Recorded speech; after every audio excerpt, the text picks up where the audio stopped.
Chapter 988. As a result, no one dared to act rashly.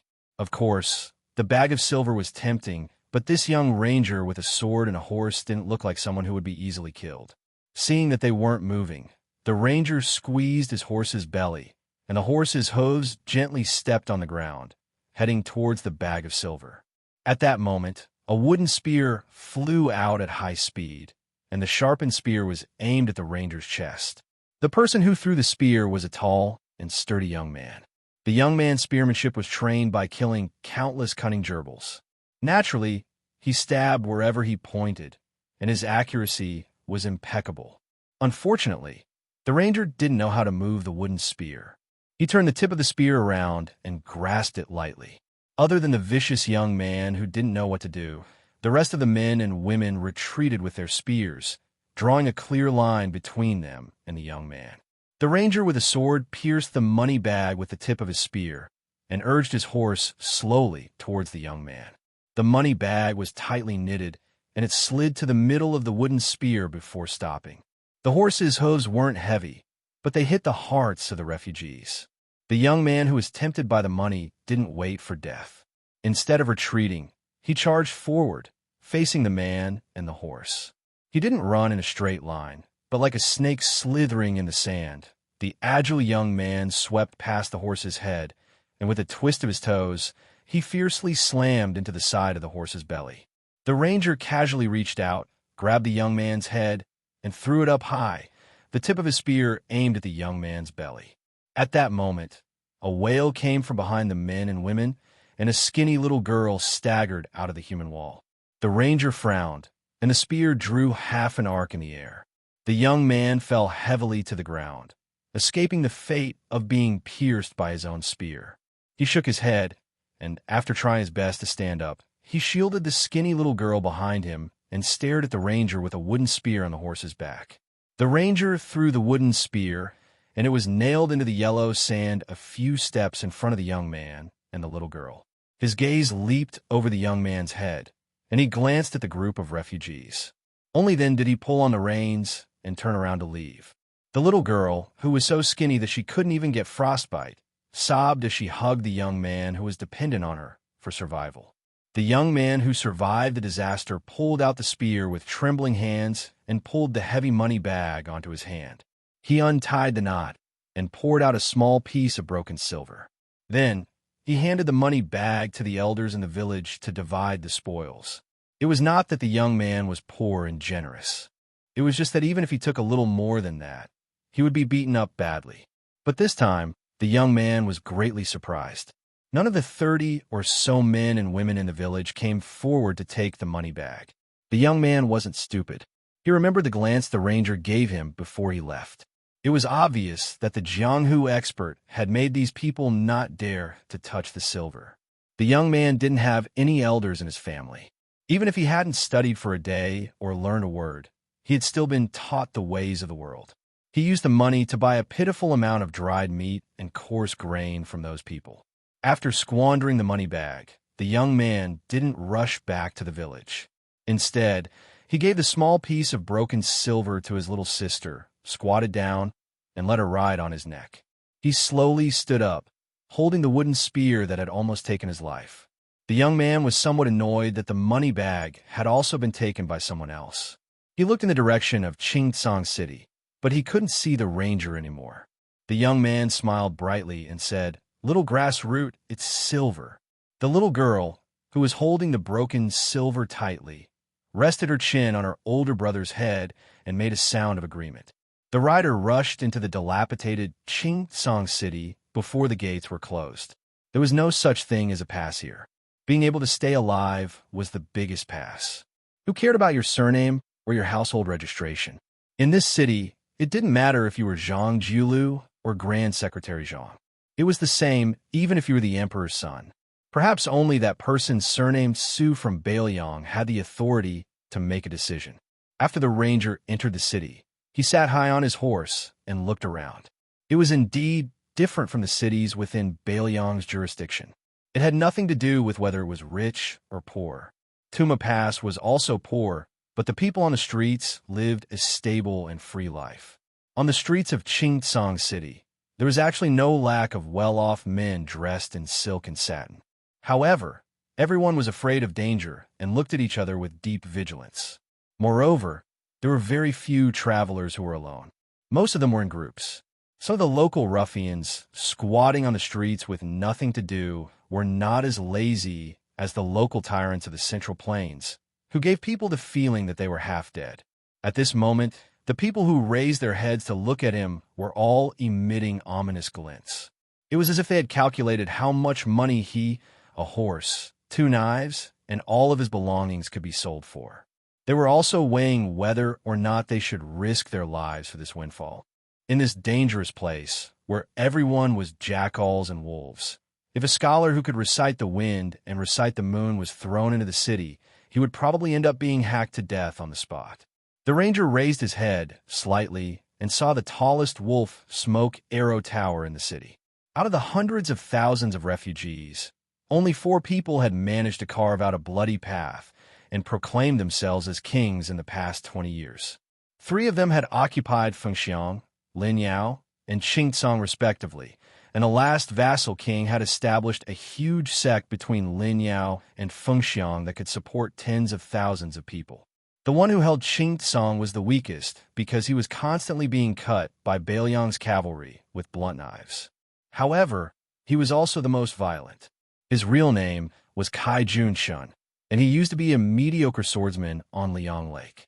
Later on, he was lucky enough to make a name for himself here, and he gave himself a nondescript nickname, something like the 1,000 Frost and 1,000 Snow Pear Flower Sword. Whenever a famous swordsman came by, he would be invited by the master of Qingsong to exchange swordsmanship with him. After that, the swordsman's swords became Kai Junshun's treasured playthings. When he was troubled, he liked to plant famous swords all over women's bodies, and he called it a tree of pear flowers. It was clear that this city lord, who was respectfully called the Dragon King of Western Xia by the local refugees, was very elegant. The paladin followed the wolf Smoke Arrow Tower in his line of sight and headed west. Kai Junshun's residence of the Dragon King was in the westernmost part of the city. There was no other way. Qingsong was the closest to Bailiang in the east. Kai Junshun would be able to escape faster if he abandoned the city. The Dragon King of Western Xia kept saying that he would lead his troops to Mount Qing Liang one day.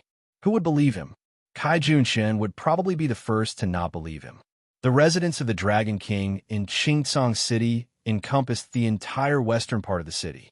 Based on the structure of the capital, it was divided into the inner palace and the outer palace. The so-called walls of the palace were merely red battlements that were 20 feet tall. However, some of the palaces and pavilions in the city were covered in bright yellow glazed tiles. It was not easy for them to have a little bit of the spirit of an imperial family, but they were all ruined by the arrow towers of different heights. Every time there was a rebellion in Qingsong, the palace walls would be easily flipped over. Then it would be these porcupine-like arrow towers that would do the work. However, this kind of rebellion would at most number 200 to 300 people. It was not even comparable to the chaotic battles of horse bandits in the land of refugees. When this rider was still 100 feet away from the gate of the palace, he was intercepted by a group of leather-armored foot soldiers who were holding a rarely seen, shiny iron spear. The leader was a burly man who looked like a military officer. He wore an old southern tank-style armor.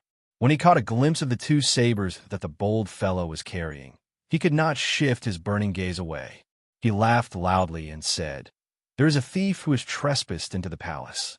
Men, kill him on the spot." More than 20 spear-wielding foot soldiers rushed over. There was no formation to speak of, but they had the advantage of being vigorous and incomparably dauntless.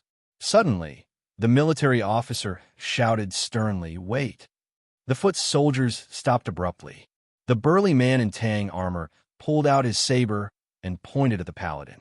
He laughed and said, "Boy, your saber is a good one. Before you die, tell me the name of your saber." Snatching a famous saber is not the same as snatching a woman. The latter does not need to care about the name. I do not know how to take pity on women, but I am a man who cherishes a good saber. The paladin was dressed in a hemp robe as white as snow. He smiled and said, "One is embroidered winter, the other is crossing the river soldier." Chapter 989. The lieutenant in Old Tang armor chewed on the meaning of the two names, but did not find anything special. Instead, he felt that they were not very particular and could not be used to scare people. Somewhat disappointed, the lieutenant raised the tip of his sword and pointed at the rough man. More than 20 spear-wielding infantrymen rushed forward. The young man on the horse had a calm expression. His right index finger lightly tapped the back of his right hand that was holding the reins. Just as the infantrymen were about to stab the man and the horse into hedgehogs, a rider rushed out of the palace. A thunderous roar tried to stop the infantryman's charge. However, there were still two strong infantrymen who could not stop in time and quickly thrust out their iron spears. Then, with a bang, the two guards flew back along with their spears. It was as if their chests were pierced by a powerful arrow. They exploded into a large pool of blood and fell to the ground dead. The Tangjiao lieutenant had good eyesight and knew his stuff. If he wasn't a martial path master, he would have dug out his eyeballs to see how the linen-clothed ranger killed without leaving a trace. He turned his horse around and respectfully bowed to the general who rushed out of the palace gates. He cupped his fists and said, "I greet the East Conquering General." The middle-aged general, who was respectfully called the East Conquering General, glanced at the face of the infantryman. He noticed that there was a hint of mockery at the corner of the man's mouth. This rough man actually blushed. This general of his was naturally wild. The Lord of Xianxia, Kai Junshun, gave him an official position and rewarded him with some second-grade or third-grade official titles. In any case, he did not need a single copper coin from Kai Junshun. Other than Xianxia, the great general of the East, there were also Anshi Garrison, North Patrol, and South Patrol. In any case, they had gathered the East, West, North, and South. East of Xianxia was Northern Liang. Thus, great general of the East, Xianxia, had often been teased by his political opponents. They all said that they were waiting for him to go to Northern Liang and achieve a great victory. In name, Xianxia was a general, but in reality, he only had 1,500 soldiers and horses under him. The armored soldiers did not make up half of them. Xianxia did not pay attention to the lieutenant, who touched the pot that did not boil. His expression was serious as he cupped his fists and said calmly, "My king would like to invite you into the palace for a chat. What do you think?" The infantryman nodded.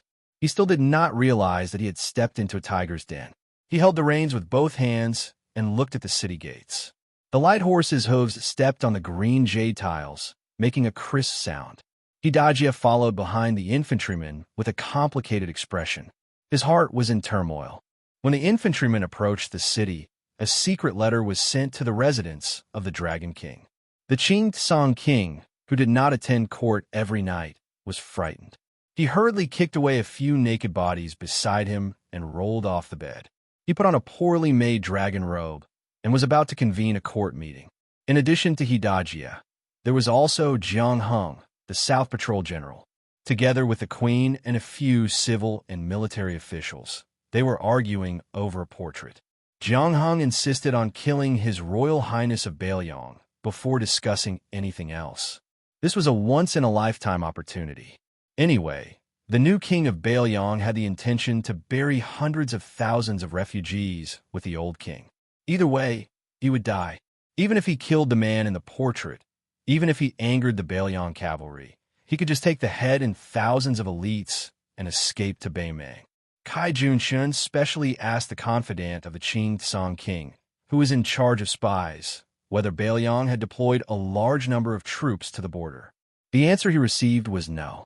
The man in the portrait had left Liangzhou alone and entered Xianxia city alone. This made the timid and cautious Kai Junshun even more uncertain.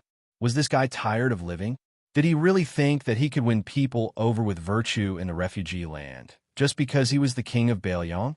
Did he want Kai Junshun to take off the dragon robe that he had only worn for a few years and kowtow to him? Was he willing to be a lackey for a hothead who did not have hair on his mouth? Kai Junshun could not stand the instigation and clamor of most of the civil and military officials. He gritted his teeth. He had originally made up his mind to send out all the masters in the residence of Dragon King and 2,000 cavalrymen to kill that guy at the gate of the imperial city today. However, the queen and Xianxia did not agree. They said that the guy's surname Su gave up his position as the king of Bailiang and came to Xianxia City to seek his own death. Even if he did not have good intentions, he would not be able to stir up any trouble in the residence of Dragon King, which was heavily guarded by swords and spears and arrow towers. It was better to meet him and listen to his plans before making the corresponding trade-offs. There were only benefits and no harm. In the end, Xianxia was scolded by an old official for being soft-hearted. Fortunately, he had the support of the queen, so he was able to ride out of the palace and welcome the new prince of Liang, who was wearing mourning clothes. After passing through the city gate, there was another palace gate. Su Fengyin suddenly laughed and said, "Xianxia, I heard that you and Yang Ruinyu, who was guarding the gate just now, and his father, Yang Yoshue, were both subordinates of the deputy commander of Bailiang's infantry army, Great Ancestor Gu." Xianxia acted as if he was facing a great enemy. He carefully worded his words and said coldly, "The past is not worth mentioning. Old General Gu has become a high official of Bailiang. It is a good thing, but it is not my turn to congratulate him." Su Fengyin laughed softly and said, "The deputy commander of Bailiang's infantry army is only of the second rank. Only Yin Wenwan and Yuan Zuozong have the same rank as you, Great General Zhendong. Speaking of congratulating, it should be Great Ancestor Gu who should congratulate you." Xianxia, who was ridiculed to the extreme, snorted coldly. The palace gate opened and a dozen people walked out. The official embellishments were either red-crowned cranes, golden pheasants, or unicorns and lions. The one in the middle was not Kai Junshun, but a noble woman wearing a phoenix coronet and a red robe. It was hard to say what kind of motherly style she had, but the thumb-sized pearls hanging all over her body were very valuable. If this group of aggressive fellows were in Liang, their entire family would have been exterminated just based on their overbearing attire. There were 2 arrow towers built inside the palace wall. Soon, someone drew their bow and shot an arrow, giving Su Fengyin a show of strength.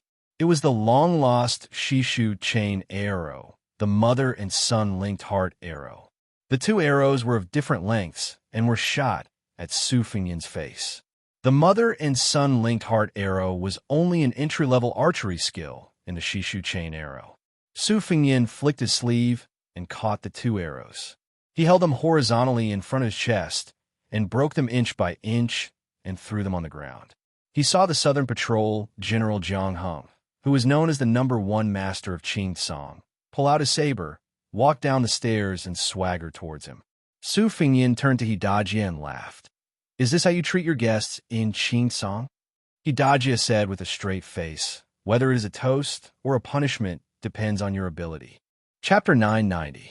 Su Fengyin smiled and dismounted from his horse. Jiang Heng was like a wild horse that had escaped from its reins. He charged straight at Su Fengyin with his saber. His momentum was overwhelming. However, when he was 10 feet away from the young lord of northern Liang, everyone saw an incredible scene. General Zhang's saber art was like a rainbow. It was beautiful and murderous. It was obvious that he had gained the upper hand by showing his strength. However, before he could even touch the rough guest's body with his saber, streams of scarlet blood began to emerge from his body like fountains. This was the miserable scene of a warhorse crashing into the MO saber formation. The bystanders felt baffled, but the Southern Patrolling Grand General himself felt as if he had fallen into the clouds and mist, complaining incessantly. He hastily stopped the saber momentum that was tantamount to suicide and was about to decisively retreat to evade the edge of the saber. His body was pierced with 6 holes by the invisible sharp weapons. He did not know who to complain to. Could it be that the young man in front of him, who had both hands in his sleeves and was clearly 2 feet away from the twin sabers at his waist, was a master of secret weapons who was proficient in the sleeve universe? Jiang Heng originally wanted to gain some face for the Dragon King residence, so that the Azure Kingdom could bargain with the Bailiang. Now, he gave up on this thought and thought that stopping the bleeding was the most important thing. However, everything in front of him turned black, and the South Patrolling General had no more words to say. Su Fengyin held Jiang Heng's head that was dripping blood on the ground with one hand and the headless body with the other. He threw it up and smashed it onto the watchtower where the archer was at. Instantly, the fence shattered. The East-conquering General Xianxia, behind, Su Fengyin swallowed his saliva. He couldn't help but feel sad for Jiang Heng. He had never gotten along with Jiang Heng, but Jiang Heng died in just one exchange. Who knew if the next one would be Xianxia, who he hadn't even reached Master Realm yet? Su Fengyin threw the head, and it rolled all the way to the bottom of the stairs. He smiled and said, "You don't want to do it the easy way, but you want to do it the hard way." Xianxia's face was really ugly, and he got off the horse silently. Su Fengyin raised his voice and slowly walked forward. "Tell Kai Junshen to get his ass out here. This king has already given the Qing Song Empire enough face by entering the city. If you don't accept the face I've given you, you'll end up like Jiang Heng." The fox-like woman who was dressed as the empress of a country raised her arm. Behind her, no less than 200 armored guards rushed out and stood in formation at the bottom of the stairs. Almost at the same time, numerous archers appeared on the palace walls. There were also more than 10 old men who looked like they were guarding beside the woman. The elites of the residence of Dragon King had all come out. Su Fengyin looked around. The gate of the royal palace had been closed. Outside the gate, hundreds of soldiers with spears swarmed into the city. It seemed that they had made up their minds to close the gate and beat the dog. The woman pushed away a squire who was carefully guarding in front of her and glanced at the head at the bottom of the stairs. She raised her head and smiled coquettishly. "King of Bailiang, Qing San's hospitality is not small, is it? If you can still take it, I respect heroes the most. What's wrong with helping you bathe and change your clothes?" Su Fengyin gestured with his finger, indicating for the residents of Dragon King to make their move. The first batch of 30 armored soldiers surrounded and attacked. Su Fengyin crossed his arms in front of his chest and remained indifferent. With a crash, the first batch of 30 heads that formed a circle were thrown high into the air. The second batch of armored soldiers did not have time to stop, and their heads flew into the air again. These two batches of people were cut off from their shoulders as if they were being twirled and swung by a child to cut rice. The beautiful woman, who looked like the most beautiful courtesan in a brothel, was truly ruthless. There was no fear on her pretty face as she ordered, "Continue to attack. All captains, draw your swords and supervise the formation. Those who retreat without permission will be killed without mercy. After this, their families will be exterminated. The person who obtains the greatest merit today will be given half of the property of the Southern Patrol General, Jiang Heng." Su Fengyin closed his eyes and concentrated. After the 3 batches of armored soldiers were all decapitated, they learned to be smarter. The encirclement became thinner and thinner, but they still could not escape the fate of losing their heads. Fortunately, the number of casualties was quickly replenished by the armored soldiers within the palace. The square between the palace and the imperial city was still increasing in number. An old swordsman with a goatee approached the woman and reported softly, "Queen, it should be an extremely rare flying sword technique in the Jianghu. If I'm not wrong, it is somewhat similar to the Wu family sword tomb." The woman frowned. "I don't care if it is a flying sword or not. I just want to know when this kind of suicidal behavior will end." The goateed swordsman glanced out of the corner of his eye at the woman's chest. His Adam's apple moved slightly, but his words were still respectful and reverent. Compared to his superior flying sword technique, this child's internal energy cultivation isn't that shocking. This old man guesses that after 200 or 300 people die in battle, this fellow will be an arrow at the end of its flight. At that time, Her Majesty the Queen will have external experts charge and recklessly, and they should be able to accomplish something. The Queen sneered. "Just external experts may not be enough. I feel that I need the help of a sword expert like you to hold the line." The short and thin old swordsman smiled embarrassedly. "The Queen is right. In order to solve the Queen's problems, Mao Bishan will not hesitate to go through water and tread on fire. A tall and sturdy man with a long sword on his back crossed the threshold of the palace and walked to the side of the woman. He stood on the left and right of Mao Bishan, who was also valued by the residents of Dragon King, and said in a low voice, "Your Majesty, after the flying sword technique of the Wu family's sword tomb enters the mysterious realm, there is no need for too much internal energy to support it. With a thought, the flying sword will arrive. It is not wise to die like this." Mao Bishan clicked his tongue. "Oh, Gu Feiqing, when did you become so familiar with the Wu family's flying sword technique that is not taught to outsiders? Could it be that you've been hiding all these years and your surname is not Gu, but Wu? You have the same background as the Peach Blossom Sword God and are the illegitimate son of a sword immortal in the sword tomb?" Gu Feiqing did not even look at this old man who had been expelled from a famous Taoist sect. He said calmly, "I'm only passing on the original words of Great Master Tang of the palace." Upon hearing the title of Great Master Tang, Mao Bishan immediately kept quiet out of fear. Those who were in power at the moment in Xianxia knew that Kai Junshan's success was due to the queen, Yuru, who was good at recommending herself. Kai Junshan started from a homeless person in the past 20 years and worked under 4 powerful people. Relying on Yururu's wife's relations, he was highly valued every time. Then, every time he was fully developed, he would decisively betray them. In the land of homeless people, there was a saying, "Thousands of snow and pear swords," for surnamed slaves who betrayed their wives. However, if it was only Yururu who had a soft waist, Kai Junshan would not have been able to achieve what he had today. Many years ago, he met a noble whose surname was Tang. He learned many different things, and his martial arts realm was unfathomable. The original Qingsong city lord, Ruan Shandong. If it wasn't for the Tang guy who captured him at the last moment, Kai Junshan would have been killed. This great bodhisattva was respected by the couple as the old master, and he had not fought in recent years. Apart from that, the Dragon King residents had 2 other masters whose cultivation was unfathomable. For example, Mao Bishan was close to grade 2 master. Every time he saw the 3 of them, who were of different ages, he would feel fear. Su Fengyin opened his eyes and reached out. He used his qi to grab an iron spear. He had lost his patience and wanted to break into the palace. In a land of homeless people, only knowing how to kill people could not accomplish anything. However, if one did not know how to kill people, then one could not do anything. Chapter 991. When Su Fengyin walked towards the palace gates with his spear, the soldiers below the steps breathed faster. Fortunately, the mistress of the residence of Dragon King, Queen Yuru, did not let them die. She smiled gently and said, "Since the king of Baoyang wants to enter the palace, then I will make way for the king of Baoyang."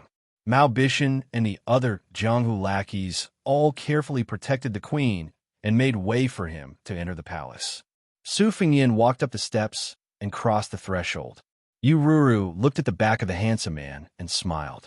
The square inside the palace was paved with dark green stones. 2 rows of short peach trees were planted at the foot of the wall.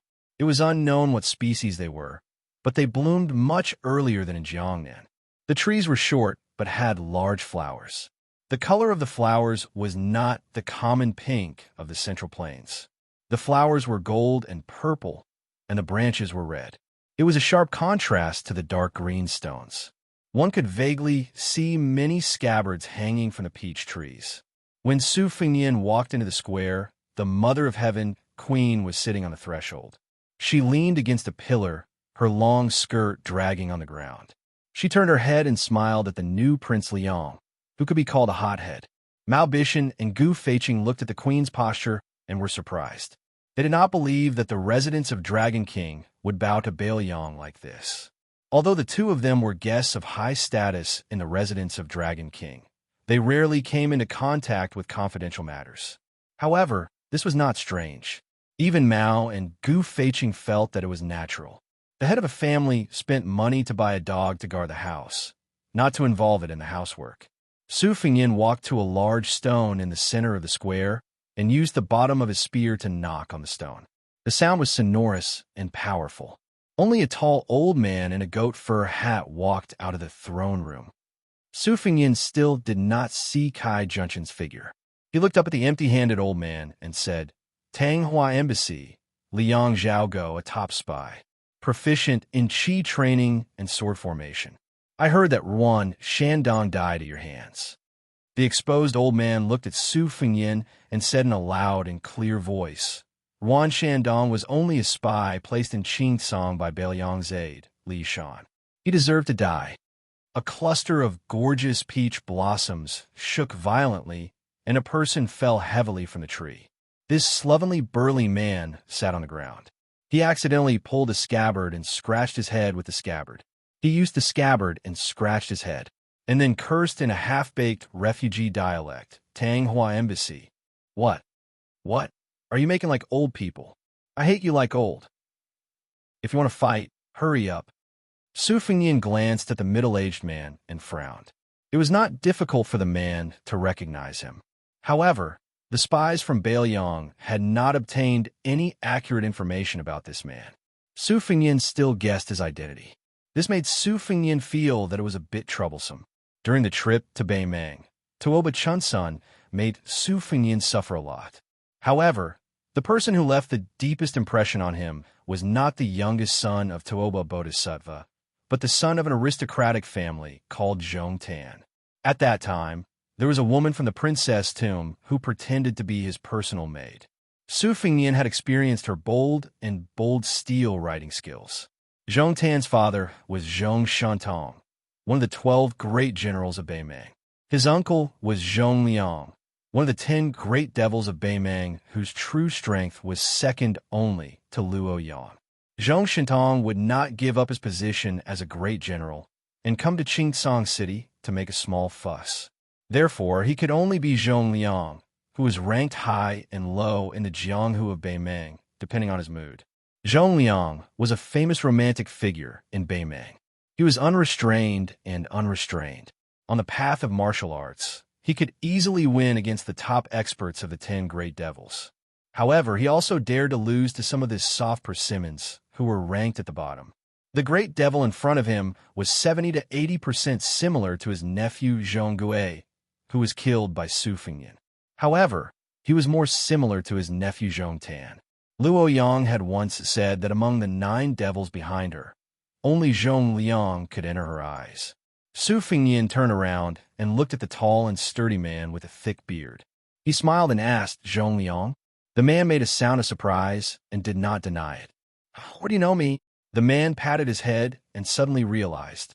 Zhong Gui was actually killed by you when you went back to Beimang last time. No wonder I felt something was wrong when I looked at that girl who was not married yet. When the two of them were talking about how others could not understand the heavenly book, Elder Tang of Qingsong City and Zhao Go of Liyang squatted down silently in the hall of Tanghua, with one hand on the ground. Su Fengyin was lost in thought and turned a blind eye to the movements of the hall of Tanghua. When the land of refugees was in its embryonic form, the warlords were divided, mainly relying on the original family names of Beiliang and quickly wringing out political power one by one. What followed was an extremely chaotic internal strife.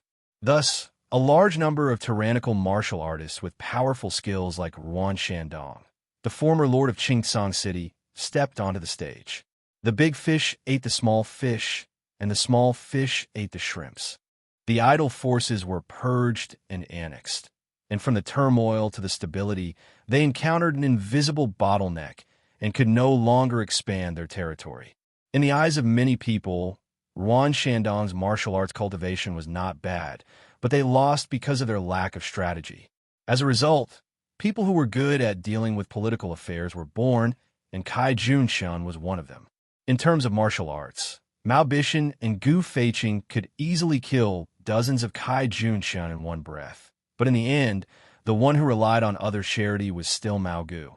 However, it did not mean that there were no refugee leaders with both martial arts cultivation and shrewdness. In fact, Ruan Shandong was not as lacking in strategy as the outside world said. It was just that Qingsong City was close to the Southern Dynasty to the north, Beiliang to the east, and there were a few big forces in the west who had bad intentions. Their situation was especially difficult. Not to mention other things, two of the three great consecrators in the residence of the Dragon King. One was Elder Zhao Go, and the other was the Devil of Beimang. Su Fengyan knew very well that after his master, Li Yishan, had single-handedly created the situation of hundreds of thousands of refugees, using the shell as a training ground. He had been watching the situation in these years. This strategist saw him as a small world in the great wide world, coldly watching the ants fight for the ant nest. The world was full of strange things. Li Yishan could see everything from the top floor of the tide-listening pavilion. Regarding the movements of the refugees, Li Yishan had once written a book, Records of Knowing Autumn. It described in detail the rise and fall of people, gains and losses, so that Su Fengyan, a scholar, could know autumn with a single leaf. Among the strategists of the spring and autumn period, Li Yishan had always been seen as inferior to Nalen Yusi, Zhao Chongling, and the others because of his sinister methods. He received the nickname of Poison Scholar. Many Bailiang old generals even blamed the fact that the general was not willing to establish himself as the emperor and rule on Li Yishan's short-sightedness after Zhao Chongling's death. As to the truth, probably only people like Huang Longshi, Yuan Bunshi, and Nalen Yusi could see through it and have the qualifications to make a conclusion about Li Yishan. Su Fengyan felt slightly emotional. After the spring and autumn period, the elusive Huang Longshan set his eyes on West Chu. Yuan Bunshi, who had the right time, place, and people, set out to set up the two Liao regions. Nalen Yusi, who had no worries, took care of the barbarians in the south. Li Yishan, who was besieged on all sides, let loose hundreds of thousands of refugees. It would probably take a few more years to see which of the four was better at strategizing. This was a true fight between immortals. Zhong Liang's voice interrupted Su Fengyan's thoughts. Su, be careful. Old Tang is trash in close combat. However, if you're 100 feet away from him and he uses the falling flower sword technique, even I would find it difficult to deal with him, much less a finger-profound realm expert.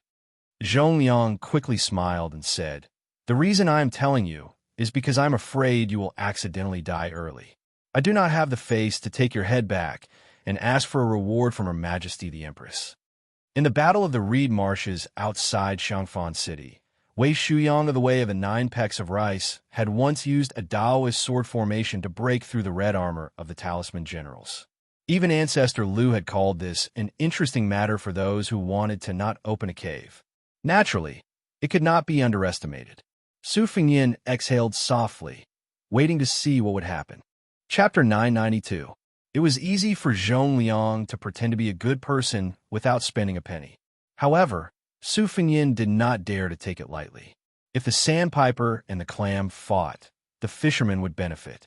As long as the big devil of the Zhong family could kill him in Qingcang City, it would be a great contribution to Beimang, no matter what method it used. Therefore, Su Fengyan not only had to pay attention to the qi-controlling sword formation of Tang Huaguan, but he also had to pay attention to Zhong Liang, who might take advantage of the situation. Moreover, there was still a consecrator of the residence of Dragon King who was unwilling to show up. Tang Huaguan pressed one hand on the ground and slowly pulled it up. Then, the sword hanging on the peach tree began to shake. Without exception, the tips of the more than 40 unsheathed swords hanging on the branches all pointed at the uninvited guest in the center of the square. Tang Huaguan's free hand began to make sword gestures. The gestures were so fast that it was dazzling. Since Su Fengyan had personally experienced the skills of the group of immortals from the Guanyin sect of the South Sea in Yuyan Mountain, he had been paying attention to the path of training qi. Tang Huaguan's method of condensing qi to kill ghosts at this time should be the ancient Taoist unique skill of the Earth Lung Mountain, Silent Thunder. Purple lightning lingered around Tang Huaguan's 5 fingers. Although it was naturally much weaker than the thunder pool that Master Lu Hao had created, it was more than enough for him to be a consecrator in Qingcang City. Logically speaking, qi cultivators were like catapults used to attack a city. The power of long-range attacks could be said to be invincible. The right way to do it was to find a chance to fight with them in close quarters. If he just took a beating, he would only be exhausted. Su Fengyan's calm posture made Ururu and the others on the other side of the door sneered at him. They regarded him as a fledgling who only had cultivation but did not know the depth of Jianghu. It was just a layman watching the fun. Experts like Zhong Liang, who knew the ropes, did not have any sarcastic smile on their faces. This made Queen Yu, who was best at observing people, somewhat uncertain. Mao Bishan and Gu Feiqing were both swordsmen who had made a name for themselves in the scarlet blood of the refugee land. Compared with the swordsmen in the Central Plains, they were much more genuine. At this time, they saw the strange scene of Consecrator Tang's fingers twirling thunder. They could not care less about the scheming in the past. Mao Bishan asked softly, "That guy just watched Consecrator Tang's power to the peak. Is so arrogant. He is so happy to have something to rely on, or he is ignorant." Gu Feiqing said in a solemn tone, "This vassal lord has a bad reputation. But since he can make that villain too leave Bailiang on his own initiative and successfully inherit the throne, I think he is not the superficial person that the outside world says. The former is more likely. Consecrator Tang's technique is mysterious.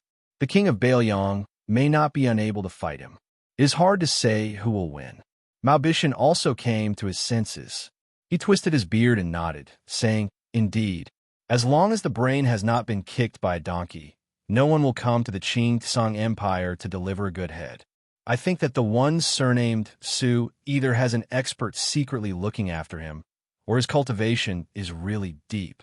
Not only does he have the sword-controlling technique, but he also has his trump card. TSK. I really didn't expect that Tu, who is only a second-grade martial master, would have two good sons who are better than him. If you ask me, with this talent and the tide-listening pavilion's arsenal, why should he be the king of Bailiang? Wouldn't it be better for him to roam the Jianghu? He can also make the Zhao emperor feel at ease. Maybe he will be happy and give him a golden plaque with the title #1 in the world. Old Wang likes to claim to be #2. In this way, both of them will be justified." When a queen of Yu heard this kind of ignorant tone that was similar to a country bumpkin's, she rolled her eyes charmingly. Women were blessed by the heavens and could throw a seductive charm when they rolled their eyes. When Mao Bishan caught a glimpse of the queen's coquettish eyes, he was almost scared out of his wits. He moved a few steps closer to the door. The woman was sitting on the doorstep. Looking down from a high vantage point, honored guest Mao could clearly see the two creases on the woman's chest. Although Mao Bishan's addiction to women in this lifetime was even more difficult to part with in practicing the sword, he had not reached the point where he would forget his life in the face of beauty. He only dared to look at the green-skinned queen right in front of his eyes. Even if Ururu had stripped naked and stood in front of him, no matter how much Mao Bishan lusted after her, he would not dare to touch her. This was the power that was more powerful than any swordsmanship in the world. Mao Bishan learned of this very late and realized it. That was why he would rather be the head of a chicken than the tail of a phoenix. He did not fight for the ranking of the Jianghu experts in his hometown in the old Donghua. Instead, he came to the land of refugees to help the residents of the Dragon King. Chapter 993. The tip of the sword pointed at the spear. The young man's sheathless sword finally broke free from its shackles and left the peach tree. It pressed down towards the center of the square from the east and west. The hanging swords left their branches and cut off many faint golden and purple petals. It was a beautiful scene. The brilliance of the 40 swords was similar to the lightning that surrounded the Tang Hua Pavilion's palm. Su Fengyan was a bit regretful. The flying swords that Dong Tai gave him outside the Shenwu city were destroyed by the human cats. There was a gap in the 24 hours. His lightning sword formation also lost a lot of power. Otherwise, don't look at how aggressive the Tang Hua Pavilion's lightning sword formation was. Su Fengyan didn't even need to use the iron spear to move. Using a sword formation to defend against a sword formation, his shield was definitely stronger. Old spy Zhao Gou's spear had no effect. In fact, the essence of the 12 Lingxi sword tomb flying swords was not in the flying swords themselves. but in the sword intent and secret technique that each sword contained. This was an epiphany he had gained when he observed the alternation between day and night on the top of the Dunhuang city tower. Later on, he obtained the Great Qin sword behind the Yellow River Dragon Wall. The 12 Lingxi swords were divine Rui, so he could just destroy a few of the flying swords and rebuild them. Although he had an agreement with the Guanyin Sex, Qi, Refining Grandmaster, Dripping Water, and the charcoal girl that sold charcoal, he needed to use the ancient sword that was made of the same material as the wooden horse to forge the 81 talisman swords in Yuyan Villa. Logically speaking, even if he did not use the ancient sword buried in the mausoleum, he could still cut off some of the talisman generals in red armor from the Reed Marsh and Iron Gate Pass and use them to forge the 12. However, Su Fengnian had other plans. In Liangzhou, he had entered the extremely hidden Bailiang machine, making bureau, several times.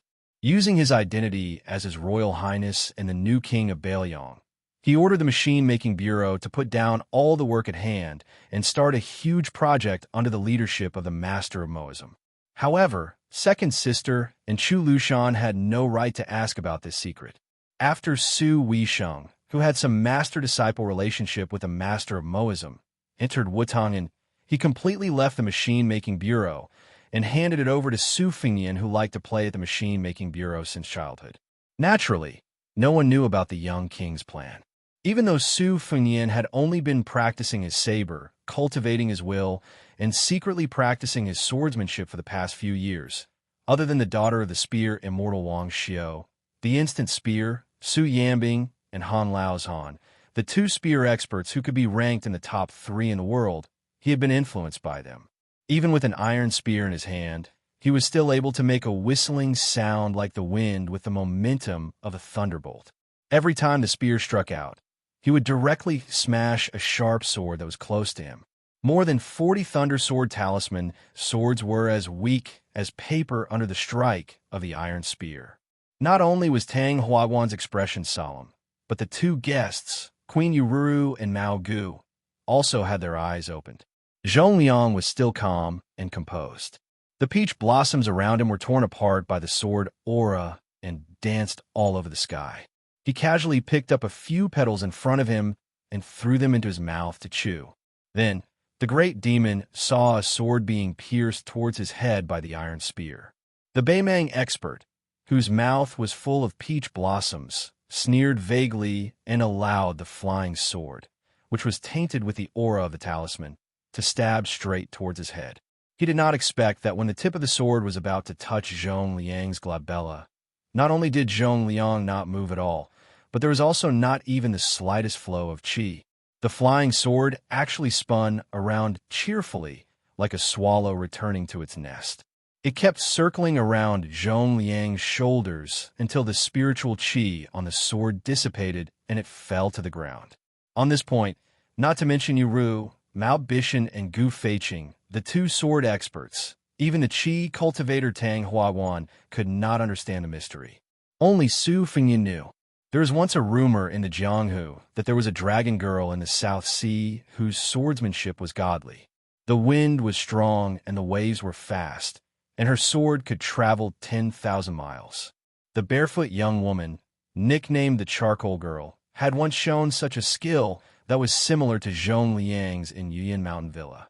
At that time, even Su Fengnian's flying sword, which had a complete sword embryo, was unusually docile and almost changed sides. It was all thanks to the Charcoal Girl's sword embryo, which was a once-in-a-century sword embryo. She was born to make famous swords feel close to her, as if they were meeting an old friend. Su Fengnian's original intention was to test the situation slightly and roughly confirm the strength of the demon. He did not expect Zhong Liang to be so honest and openly reveal his sword embryo talent. Tang Huaguan's lips moved slightly as he silently chanted a spell. He pressed down with both hands, and the second wave of flying swords flew out from the depths of the residence of Dragon King. There were only 50 or so swords. However, Su Fengnian really had the capital to underestimate the scale of this sword formation. He once had a magnificent feat of borrowing swords from Yuyan Mountain Villa and used thousands of snowflakes as swords. Tang Huaguan's sword formation was originally based on talismans and spells. In the eyes of today's famous swordsmen, this was naturally an insignificant skill. Su Fengyan's underestimation was one thing, but he did not forget to secretly learn the falling banner loathing and impeachment technique from the demon-slaying platform of Mount Longhu. However, at that time, the great immortal chief Xianxia had used the Sky Thunder as a banner to suppress several sky demons in Mount Jilu. Tang Huaguan's loathing and impeachment technique was just a copy. It was probably not even 1,000th of the majesty of the demon-slaying platform on the Lotus platform. When Zhong Liang saw Su Fengyan's curved spear technique, he was surprised. Back then, one of the four grandmasters, Wang Xiao, went deep into Beimang's hinterland as if there was no one there. Countless heroes of Beimang died under Wang Xiao's four-words formula. The two-words formula of Beng Tuo and Drag were already a complete mess. The third-word formula of curved spear technique was even more frightening. Zhong Liang had wandered the Jianghu for many years, and his martial arts were especially diverse. He was also a rare martial arts genius and was the only person in Beimang whose aptitude was better than his own. Unfortunately, Zhong Liang was born unrestrained and did not have a fixed nature. He rarely took a fancy to things that people valued. Not only did he have no love for power, he also followed his interest in martial arts. This was why he could not be ranked among the top 10 masters in the world. Zhong Liang rubbed his eyelids with both hands and said with a smile, "It really is Wang Xiao's curved word formula. Good boy, you can learn whatever you want. You have my style." Zhong Liang stared at it for a while and then turned his head to the queen on the other side of the door and made a gesture to ask for an iron spear. 3 arcs formed a force. 3 forces formed a small circle. 3 small circles formed a large circle, growing and multiplying endlessly. Back then, Wang Xiao had used the curved word formula to fight with one of the 4 grandmasters, the talisman General Jiarun, for 3 days and 3 nights. It was said that Wang Xiao's last arc encompassed a radius of 3 miles, killing all the birds and leaving not even a blade of grass alive. When the curved spear technique does not arc, I will die. For the first time, Zhong Liang, who had been hiding his identity in the land of refugees, felt an itch to fight. Su Fengyan's curved spear technique contained the collapsing thunder technique and the dragging spear technique. The horizontal and vertical sword formations of the Tang Hua Pavilion could not withstand it. Su Fengyan's curved spear technique had already covered the entire square. Yu Ruru and the others could only see the peach blossoms spinning rapidly along with the dense gang qi. Su Fengyan twisted the spear around his body and used the Beimang Demon Lord Duan Bo, Er's famous lightning spear technique. Internally, he used the qi-controlling technique of the Wu family's sword tomb, and externally, he used Wang Xiao's collapsing word formula to throw the spear at the great consecrator of the residence of the Dragon King. After throwing the spear, Su Fengyan narrowed his eyes and felt a little incredulous. This old consecrator's desperate actions were too hasty. Other people would be desperate to escape, but this old spy Zhao Go actually held his sword without any regard for his life and allowed the spear to pierce through his abdomen. Like an arrow at the end of its flight, he leapt up and stabbed at Su Fengyan. Su Fengyan leaned to the side to avoid the sword. He gently stretched out an arm that was faintly wrapped in red silk and pressed down on Tang Hua Pavilion's head, forcing him to kneel in front of him. Before dying, Tang Hua Pavilion, who was bleeding from his 7 orifices, moved his lips with difficulty. There was no hatred in his eyes. Instead, there was a sense of relief. The old man silently uttered his last words. 2 words. Childish. Go. Chapter 994. Su Fengyan was confused. Most of the command of the mad dog Zhao Go, who had been used by Li Yang to eliminate dissidents, was originally in the hands of a relative of Empress Zhao Ji. Could it be that the old spy from the Tang Hua embassy had received Zhao Ji's secret order? But how could Zhao Ji be a woman with a bodhisattva's heart? The friendship between the Su and Zhao families was actually divided into 2 parts. One was between Su Xiao and the previous emperor, and the other was between Su Fengyan's mother and Zhao Ji. However, both of these had disappeared outside of the Juzhou embassy the last time Su Fengyan entered the capital. Furthermore, between the land of refugees and the Zhao family of Liang was the majestic Beiliang. How could it be Zhao Zi's turn to give orders? Su Fengyan was suddenly shocked. He even dared to refuse the emperor's imperial edict. Although he didn't care about Zhao Zi's scheming, perhaps he had miscalculated one thing. This made Su Fengyan feel a trace of unease. However, at this time, he couldn't change his plan at the last minute. At most, he would use the stupidest method. Counter soldiers with arms, water with an earth weir. Let's see who is the mantis and who is the oriole at the end. At the door, Gu Feiqing threw an iron spear to Zhong Liang, who was inside the door. The breeding demon waited for a moment before skillfully brandishing the spear. The body of the spear trembled in a subtle arc that was pleasing to the eye. With the spear in his hand, Zhong Liang's aura suddenly changed. He was no longer the carefree wild crane that did not care about anything. He dragged the spear and walked forward. Zhong Liang's footsteps were irregular, sometimes fast and sometimes slow. It seemed like he was following his heart. In a few blinks of an eye, he had arrived in front of Su Fengyan without saying a word. Holding the end of the iron spear in his hand, he swung it in a straight arc, smashing the whip towards Su Fengyan's forehead. Su Fengyan was not stupid enough to use both hands to block the attack. The iron spear in his hand, which was of the same standard as Zhong Liang's, drew an arc diagonally. Under the collision of the two spears, Su Fengyan immediately threw the iron spear out of his hand. He did not try to receive the impact of the collision on the iron spear, but he did not let it leave his hand for too long. Before the iron spear was knocked to the ground by the breeding demon, he immediately grabbed the iron spear that only had a lingering aura left in it. From an outsider's point of view, Su Fengyan had always held the iron spear tightly, clashing with Zhong Liang head-on. Although Su Fengyan had used some tricks to avoid the first wave of dangerous aura pouring out of the iron spear like a flood, the vigorous internal force that Zhong Liang had given the iron spear to the iron spear was unexpectedly huge. After holding the iron spear, Su Fengyan had no choice but to shake his wrist to use the burst formula to disperse the lingering aura on the spear. However, in a fight between masters, it was rare to see spear Immortal Wuxia and talisman General Jia entangled with each other day and night like this. Usually, one wrong step after another would determine the outcome of the battle. It was only after Su Fengyan used the collapse formula that he managed to dispel the force from his iron spear.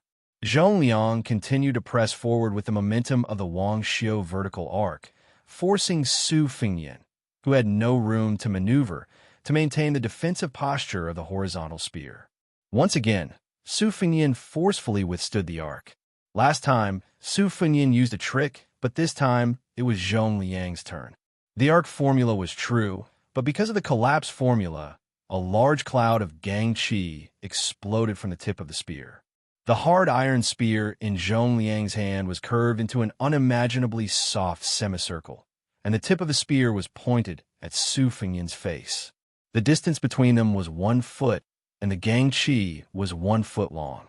Su Fengyan could either take the full force of the iron spear arc word formula, or take the risk and try to break the gang qi of the collapse word formula, with a flying sword in his sleeve. Su Fengyan chose the former without hesitation. Showing off his sword-controlling technique to a sword embryo was tantamount to playing with fire. Su Fengyan took a step back. As his body slid backwards, he bent his knees slightly to disperse the majestic qi of Zhong Liang's collapse word formula. Zhong Liang held the iron spear in his hand. He was not in a hurry to beat up Su Fengyan, who had fallen into the water. He only followed like a shadow and kept the tip of the spear a foot away from Su Fengyan's eyes. He did not even immediately use the collapse word formula, which had an immediate effect. His gang qi was about to appear. This great devil, who was ranked second in Beimang, was recklessly mocking Su Fengyan. The reason why Zhong Liang was able to come up with a spear immortal secret technique that was on par with Su Fengyan's was because of his innate talent. More importantly, he had a high-profile battle in Beimang 2 years ago. His opponent was Deng Mao, who had become one of the top 10 fighters in the world. Zhongliang's deep understanding of spear techniques was on par with Su Fengyan's. However, on the surface, Su Fengyan only had level 2 internal force, which was a huge gap compared to Zhongliang's. Zhongliang was not one of those otherworldly experts who only knew how to fight behind closed doors. As a result, Su Fengyan's defeat was a matter of course. In terms of innate talent, Su Fengyan was not as good as the old man wearing the sheepskin fur coat who thought he was #1 in the world from the moment he held a sword. He was not as good as Xianyuan Jingsheng, who only knew how to read and became a Confucian sage. He was not as good as the woman who inexplicably cultivated the sword, controlling Jade Mystic while practicing calligraphy. He was not as good as the Coal Girl who was born with the sword Immortal Embryo. There are many more. Su Fengyan would lose to Zhongliang and these Jianghu playboys. But when it came to risking one's life, Su Fengyan might not be better than them, but he was at least not inferior.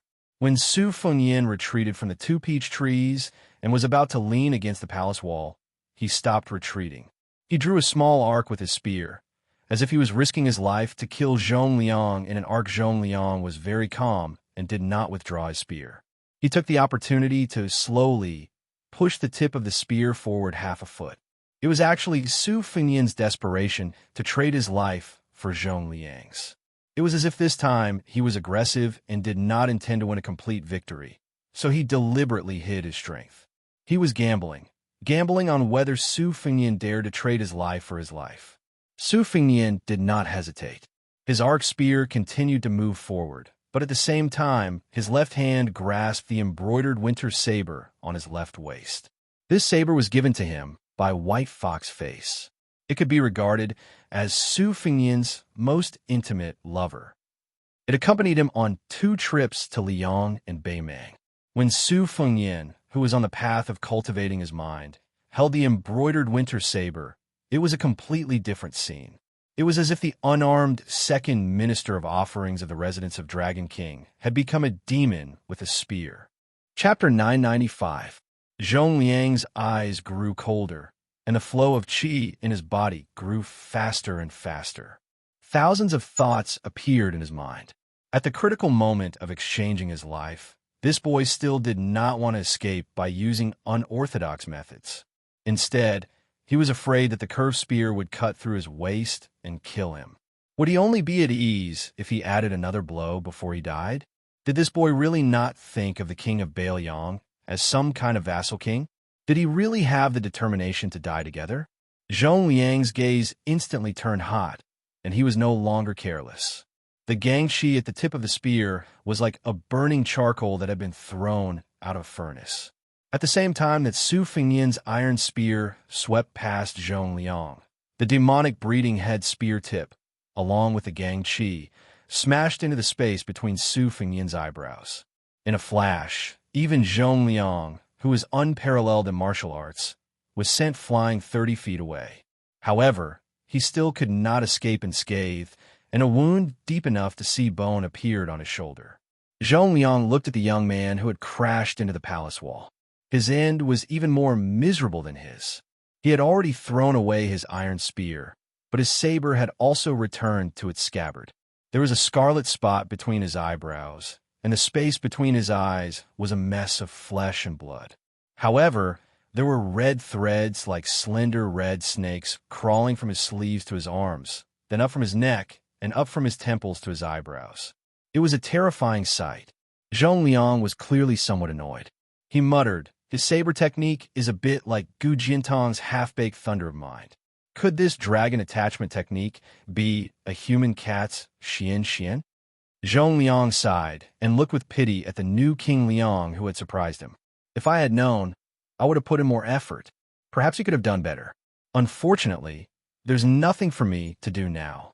The ruler of Qing Tsong, Zhou Junshun, was holed up in the throne room. One hand was propped up against a gold-painted pillar, and the other hand was gripping the dragon jade pendant at his waist. His expression was nervous. He knew that he was only a puppet. The 3 masters all seemed to grant Qing Tsong's requests on the surface, but no one really took him seriously. Zhou Junshun stared at the back of an old man with his hands tucked in his sleeves. The old man was the third master of the house. He was from Nanjiang and was proficient in poisons and witchcraft. Not only was he good at killing and saving people, his methods of torturing people were even more bizarre. Until now, Zhou Junxin had not figured out the exact origins of the three masters. Qingsang spies had always existed in name only. It was not that Zhou Junxin did not want to do his best in this area, but that he did not have the power to do so. Qingsang was struggling at death's door in the middle of several powerful forces. Zhou Junxin had already racked his brains to buy hundreds of sets of armor and military equipment. For a small dynasty in a time of chaos, there were two things that truly measured the power of a country.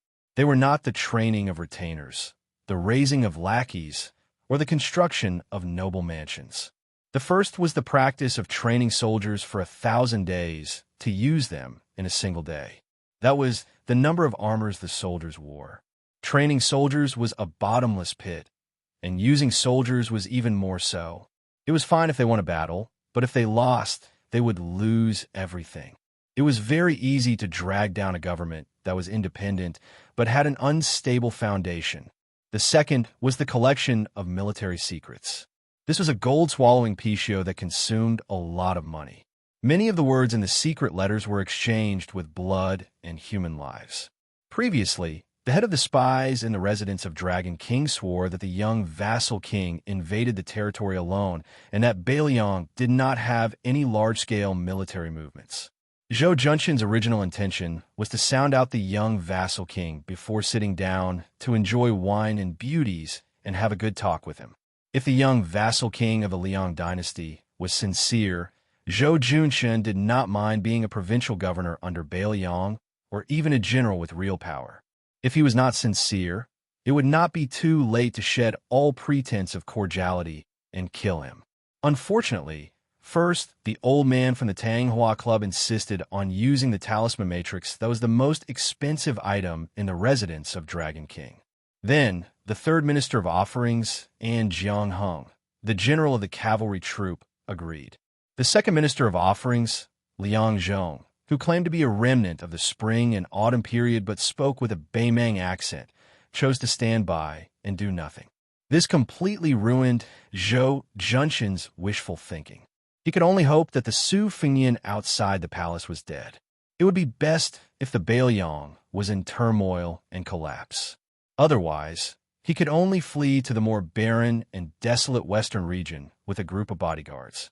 Zhou Junxin sighed and turned back to look at the golden dragon throne. He then turned his head and stood on tiptoe to look at the scenery outside the hall. He was lost in thought. Then, Zhou Junxin felt his scalp tingle.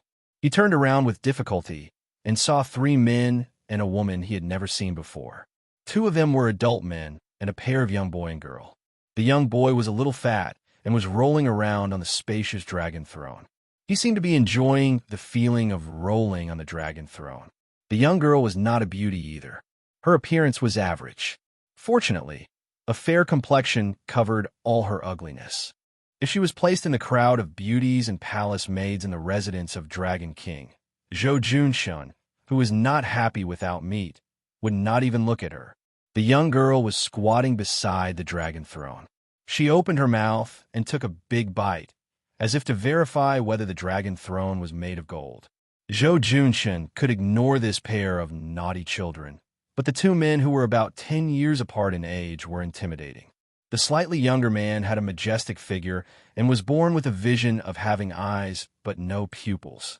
It was not accurate to say that he was blind.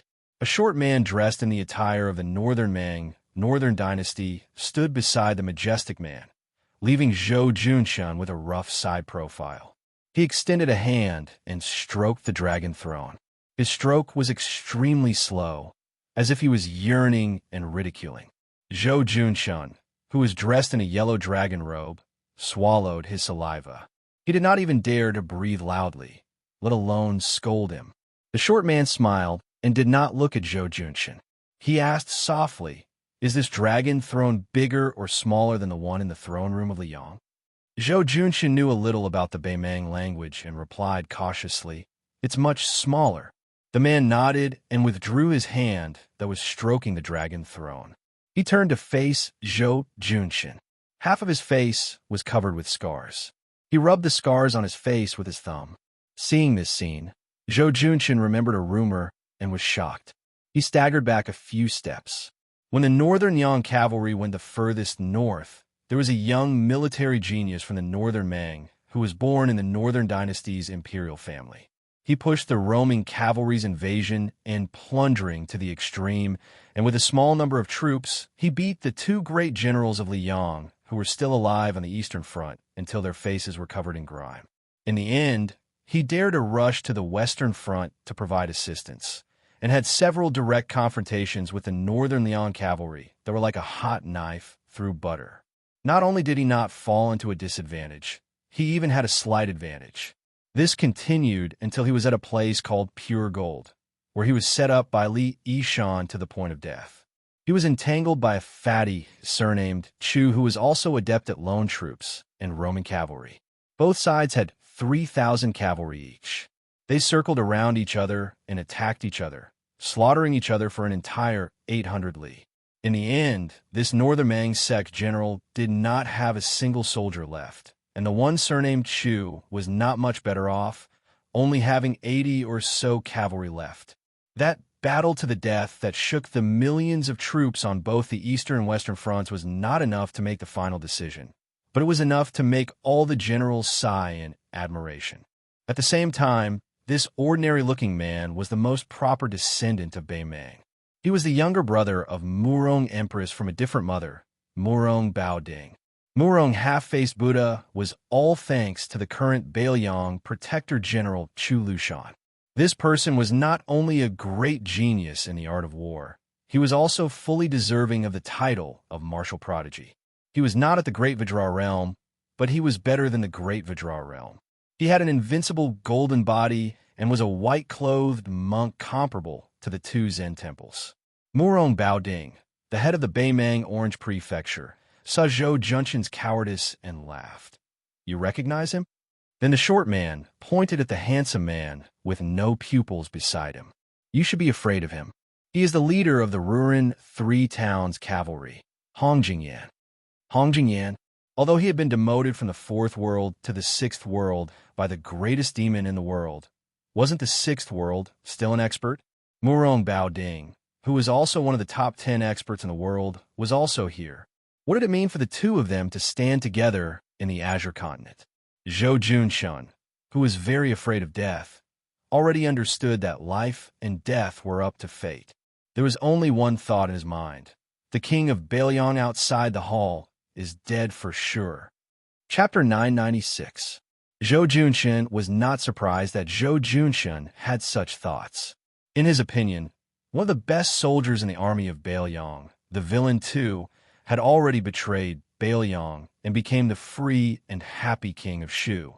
Yuan Baixiong was now the commander of the cavalry, with a high position and heavy responsibility. He would not come to the refugee land to kill a chicken with a knife. Even Han Laozhan, the personal retainer of old King Liang's junior fellow apprentice Immortal of Spear, had become the general of Lingzhou or the deputy general. Thinking of this, Zhou Junshin felt a little sad.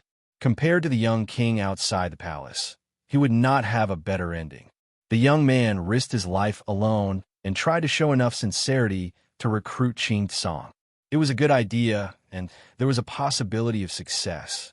At least, Zhou Junshin believed that he would be tempted by a provincial governor or a general.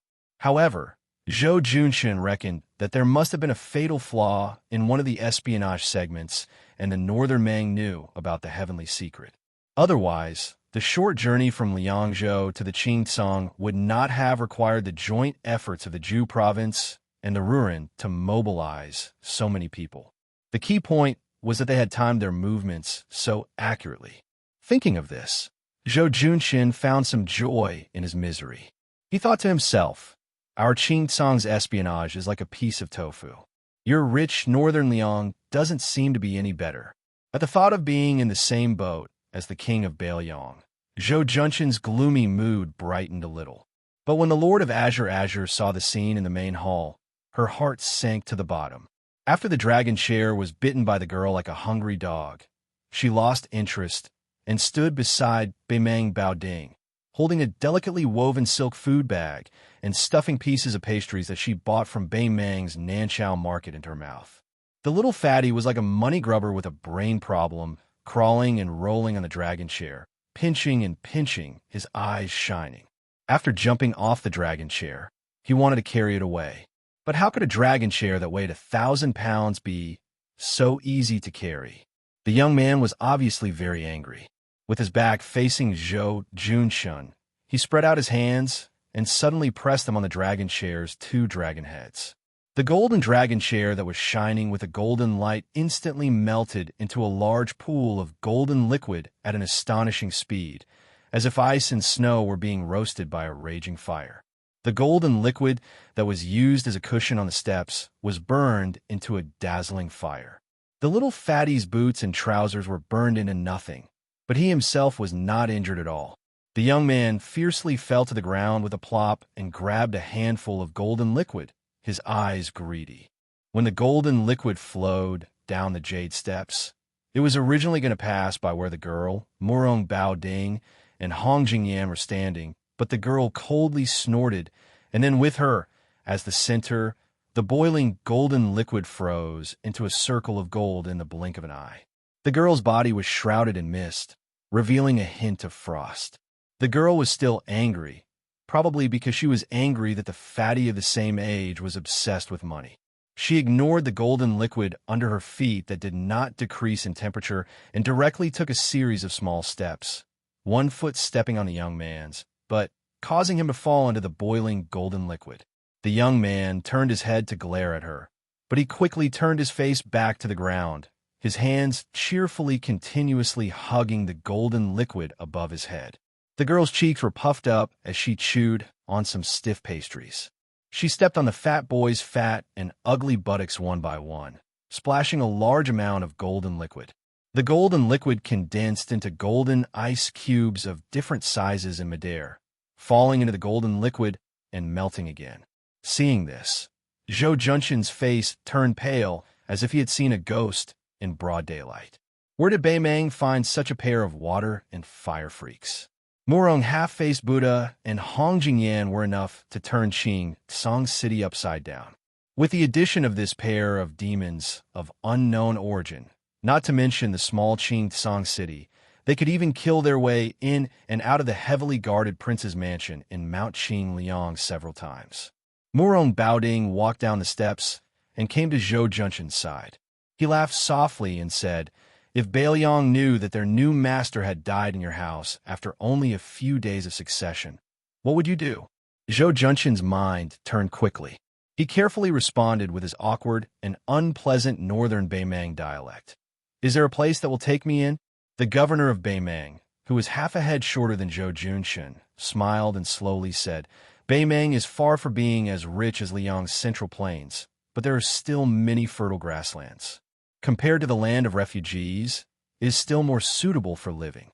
This King's Orange province is one of the few rich places in Beimeng. What's so difficult about taking in a few Zhou Junshun? However, if you, Zhou Junshun, want to go to Beimeng and continue living the life of a local tyrant, it won't be easy. The key is that under the leadership of the residents of a Dragon King, there will be tens of thousands of refugees in Qingtsang who will migrate to Beimeng. This king has come to the south this time to kill the king of Bailiang. However, if you, Zhou Junshun, can make a contribution to this king can also go with you to the empress to ask for a reward. It might even be possible to get a purple gold fish pouch. I'm sure you know that there are less than 60 purple gold fish pouches in the entire Beimeng. Even Hong Jingyan, who holds the Ruin army of 3 towns, only received one recently." Zhou Junshun looked troubled. The difficult part of governing a land of refugees was that the refugees here never believed in propriety, justice, integrity, or shame. They especially didn't know how to write the word loyalty. Here, brothers turning against each other was common. Even father and son turning against each other and killing each other wasn't rare. In order to control the refugees, one could only use force to subdue them. There was no such thing as using virtue to subdue them. Whoever had more soldiers and horses and brighter armor would be able to defecate and piss on the heads of others. Zhou Junshan's jurisdiction was centered around the ancient military town of Qingtsong, which had a population of 20,000. The influence of the residents of the Dragon King, the Zhou family, would begin to decline sharply once they left the city.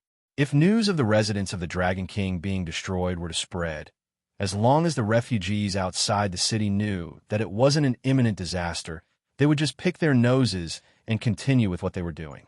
They couldn't be bothered to care about whether the residents of the Dragon King was surnamed Zhou or something else.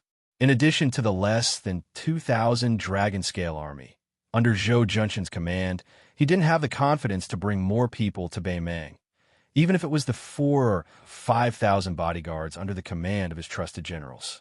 For the refugees, life in this world was like this. No matter how hard it was, it couldn't get any harder. They were used to being frogs at the bottom of a well in the land of refugees. They didn't even want to wander elsewhere. Therefore, the spread of Buddhism in the land of refugees was far deeper and more extensive than that of Confucianism and Taoism.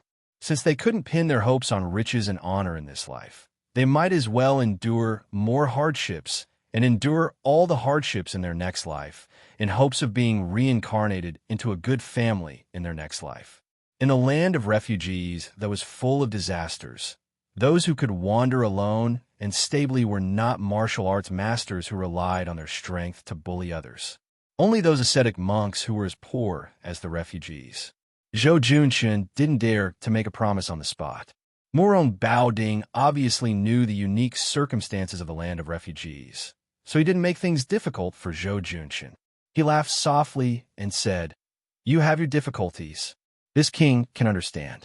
In the eyes of ordinary refugees, even if they went to Beimeng, even if they ate and drank well for a while, they might have to work for Beimeng someday.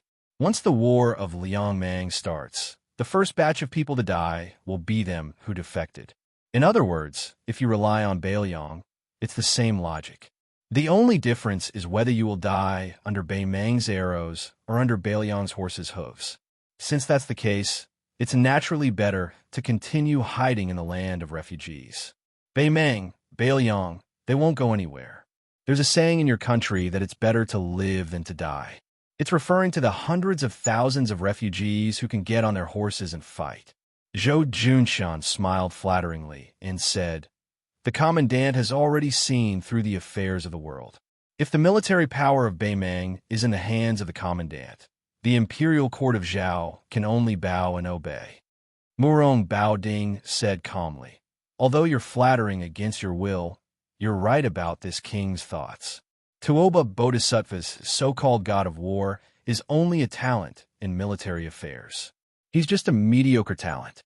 Dongzhuo is more capable in military affairs.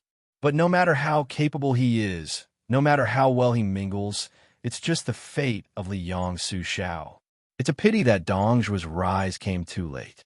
The great generals of the Southern Dynasty who were ranked before him can still hold on for many years.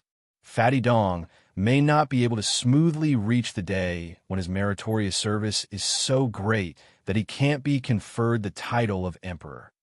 Zhou Junshan's scalp tingled. With a bitter face, he said in a low voice, "The commandant doesn't need to tell me these heavenly secrets. I'm short-sighted and my knowledge is shallow. Anyway, I don't understand." Murong Baoding, whose half-face was ferocious and terrifying, twitched the corner of his mouth.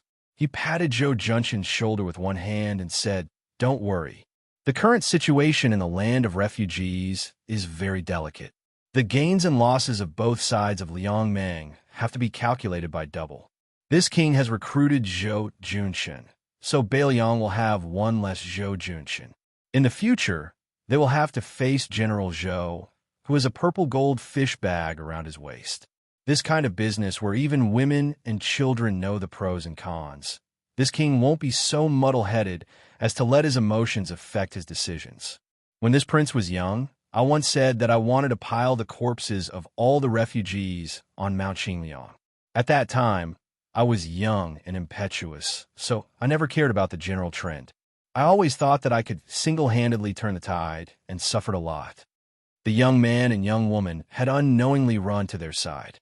Most of the fat boy's clothes had been destroyed by the golden water. He directly took off the clothes on his back and made a skirt. He tied it around his waist, barely covering his crotch and white buttocks. The young man looked at Zhou Junchen, who was incomparably fearful, and asked with a smile, "Sir, do you have any money or treasure?" Zhou Junchen's face stiffened as he untied the suet jade that was said to have been obtained from the top of Mount Kunlun. Unexpectedly, the young man whose chest was stained with golden water only glanced at it and was greatly disappointed. He hurriedly asked, "It has to be like that chair. It has to be golden and shiny. Otherwise, it's worthless." Zhou Junshun looked helplessly at Murong Baoding, but the latter ignored him and moved away to whisper to Hong Jingyan. Misfortune never came alone. Before one wave had subsided, another wave arose. The average-looking young woman also walked in front of Zhou Junshin and coldly threatened, "Do you have anything to eat? If not, I'll turn you into an ice corpse." A money grubber and a foodie? Chapter 997. Zhou Junshun, who was still the emperor of Qing Tsang yesterday, was at a loss. He almost begged the two children to stop torturing him. When Hong Jingyan was talking to Murong Baoding, he looked at the young man and woman who were secretly regarded as national treasures by Beimei. The Qi cultivators of the Central Plains were divided into the north and south. The south was led by the Guanyin sect in the South Sea. The north was concentrated in the imperial astronomer. Any noble who dared to raise a Qi cultivator, even if the Zhao family's emperor was known for his tolerance, would definitely be sentenced to death. Li Mixi had once learned that the dragon-seeking Qi cultivators of a northern sect had been working for the celestial phenomenon cultivator Lu Hao all these years. But he did not know if they were helping him enter the Saint Realm or building some kind of formation in Great Peace City. There were not many Qi cultivators in the northern Mang. At their peak, there were only about 100 of them. Their numbers might not even be comparable to the Guanyin sect. Now, 9 out of 10 of them were dead. This tragedy was due to Murong Baoding finding his biological brother and sister. The two of them were given the surnames of Yelu and Murong, respectively. One was called Yelu Kain, while the other was called Murong Kaiyang. They were the living knife Gui Bait recorded in the secret manual of the Qi cultivators. It was said that if one ate one of the two, they could either enter the heavens or the underworld. However, Murong Baoding had never believed in such things. At that time, he had offered it to his sister, the Empress of the Northern Mang. The latter had also scoffed at the Taoist talk of immortality and ascension. As for the ownership of the brother and sister, she had jokingly said to his younger brother, "If you don't take what is given to you by the heavens, you will suffer a calamity instead." She had even given it to the Orange Prefecture. The Empress had even used the power of the entire country to allow the brother and sister to become Qi cultivators of the Northern Mang by chance. Yelu Kain was good at controlling fire, while Murong Kaiyang could make the summer river instantly form a long bridge of ice. Murong Baoding smiled and asked, "Do you think Zhong Liang can kill that young man?" Hong Jingyan said calmly, "Zhong Liang is frivolous and doesn't know how to cherish his talent. At most, his state is similar to that of the fifth raccoon. In a one-on-one battle, Zhong Liang has a high chance of winning. However, it doesn't necessarily mean that he can kill."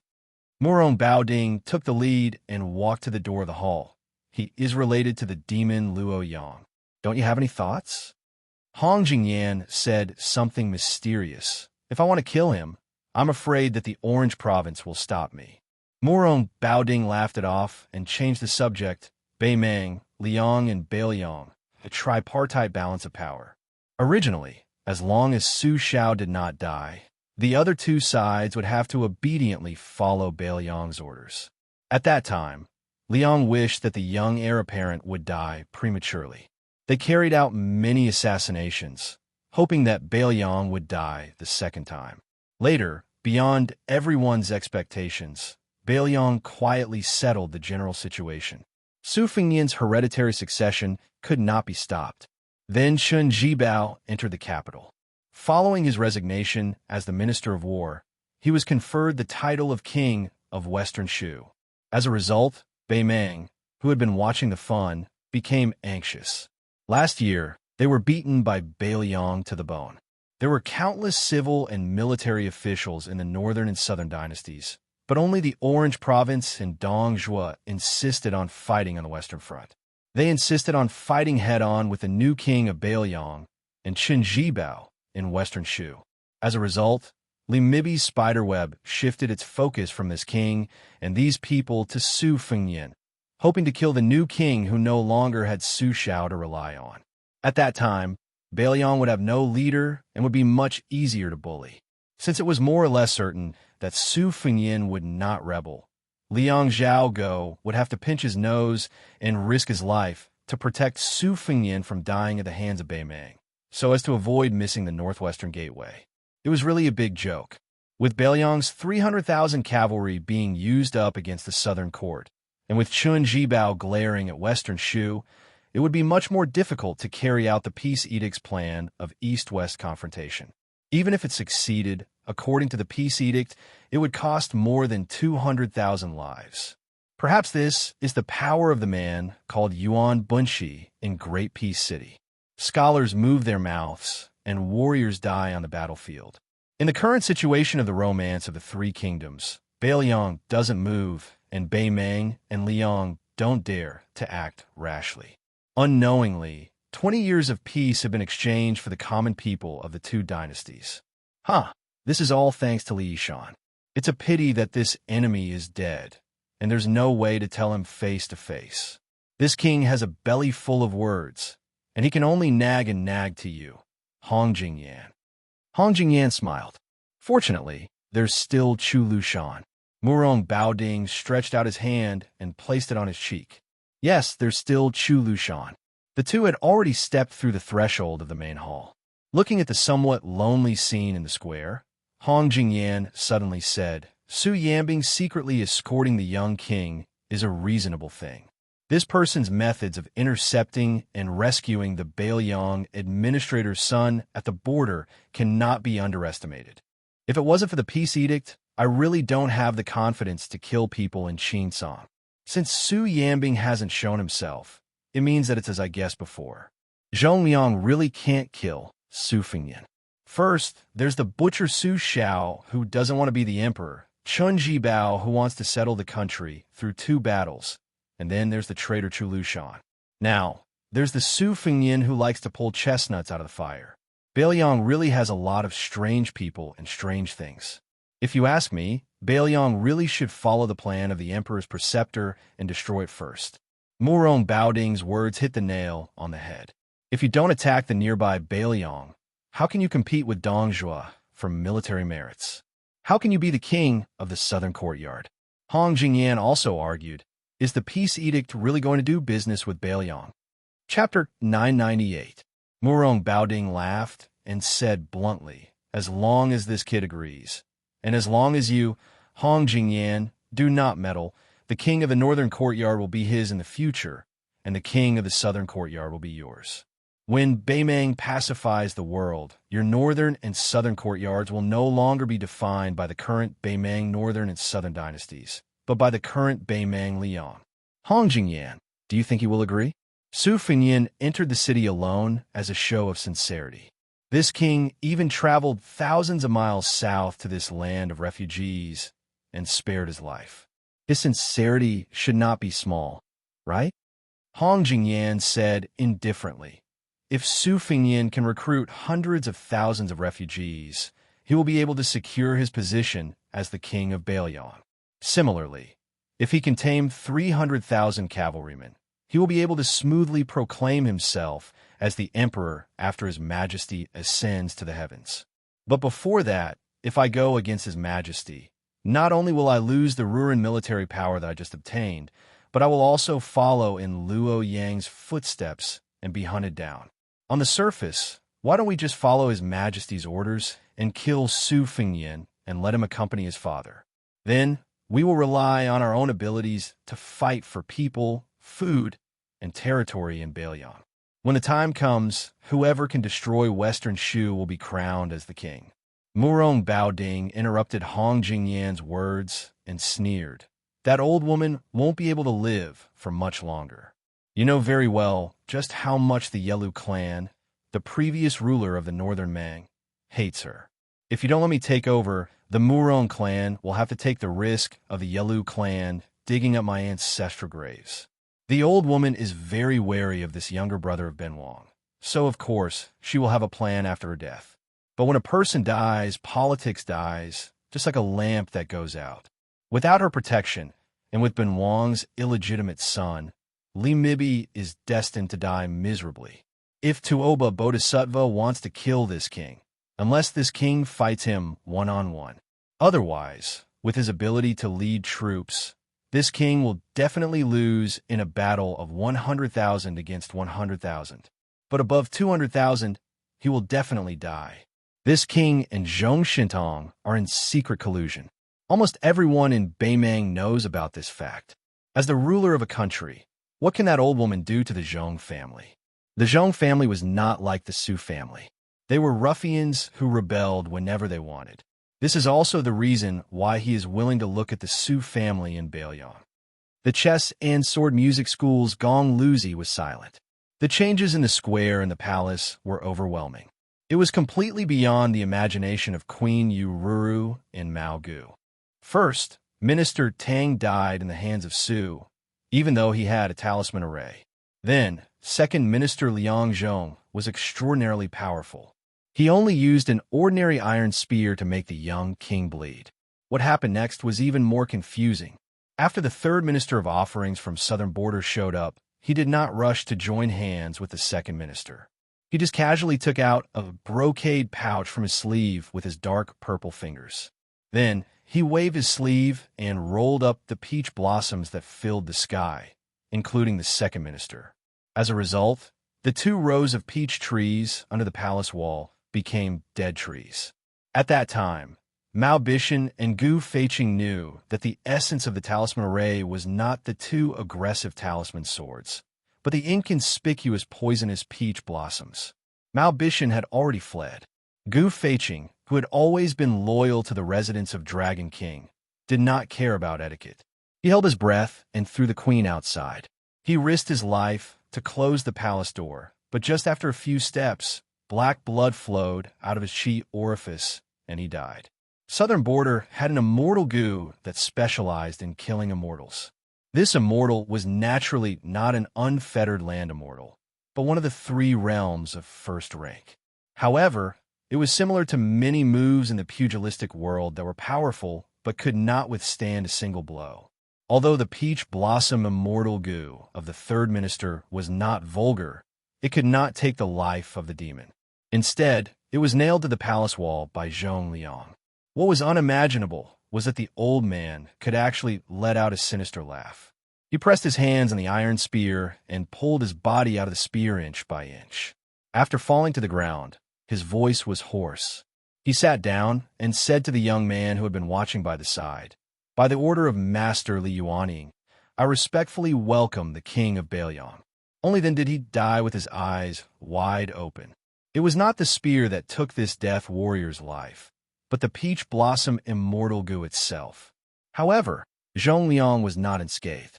He used his fingers to wipe away the black blood that flowed from his ears to his temples. His life was not in danger, but his cultivation was still affected. Murong Bao Ding and Hong Jingyan left the palace at this time. Zhong Liang, who had a full beard, was silently healing his injuries. Su Fengyin squatted in front of the old death warrior of Beiyang and closed the old man's eyes. Su Fengyin had seen Murong Bao Ding's picture in the Tide-Listening Pavilion's secret files. After standing up, he heard this half-faced Buddha ask with a smile, "This king is accompanied by the 6th in the world, Gong Luzi. I wonder where Su Yambing is?" Su Fengyin smiled and did not speak. Murong Bao Ding deliberately drew in a breath of cold air and asked meaningfully, "Did you really come to Qing Song City alone? Are you trying to use yourself as bait to catch a few big fish?" Su Fengyin said frankly, "Fishing is not fake, but it's my family's business.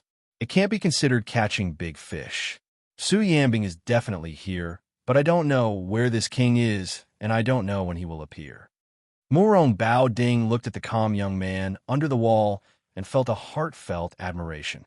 He somewhat understood why the current Zhao family son of heaven was in love with Chunji Bao.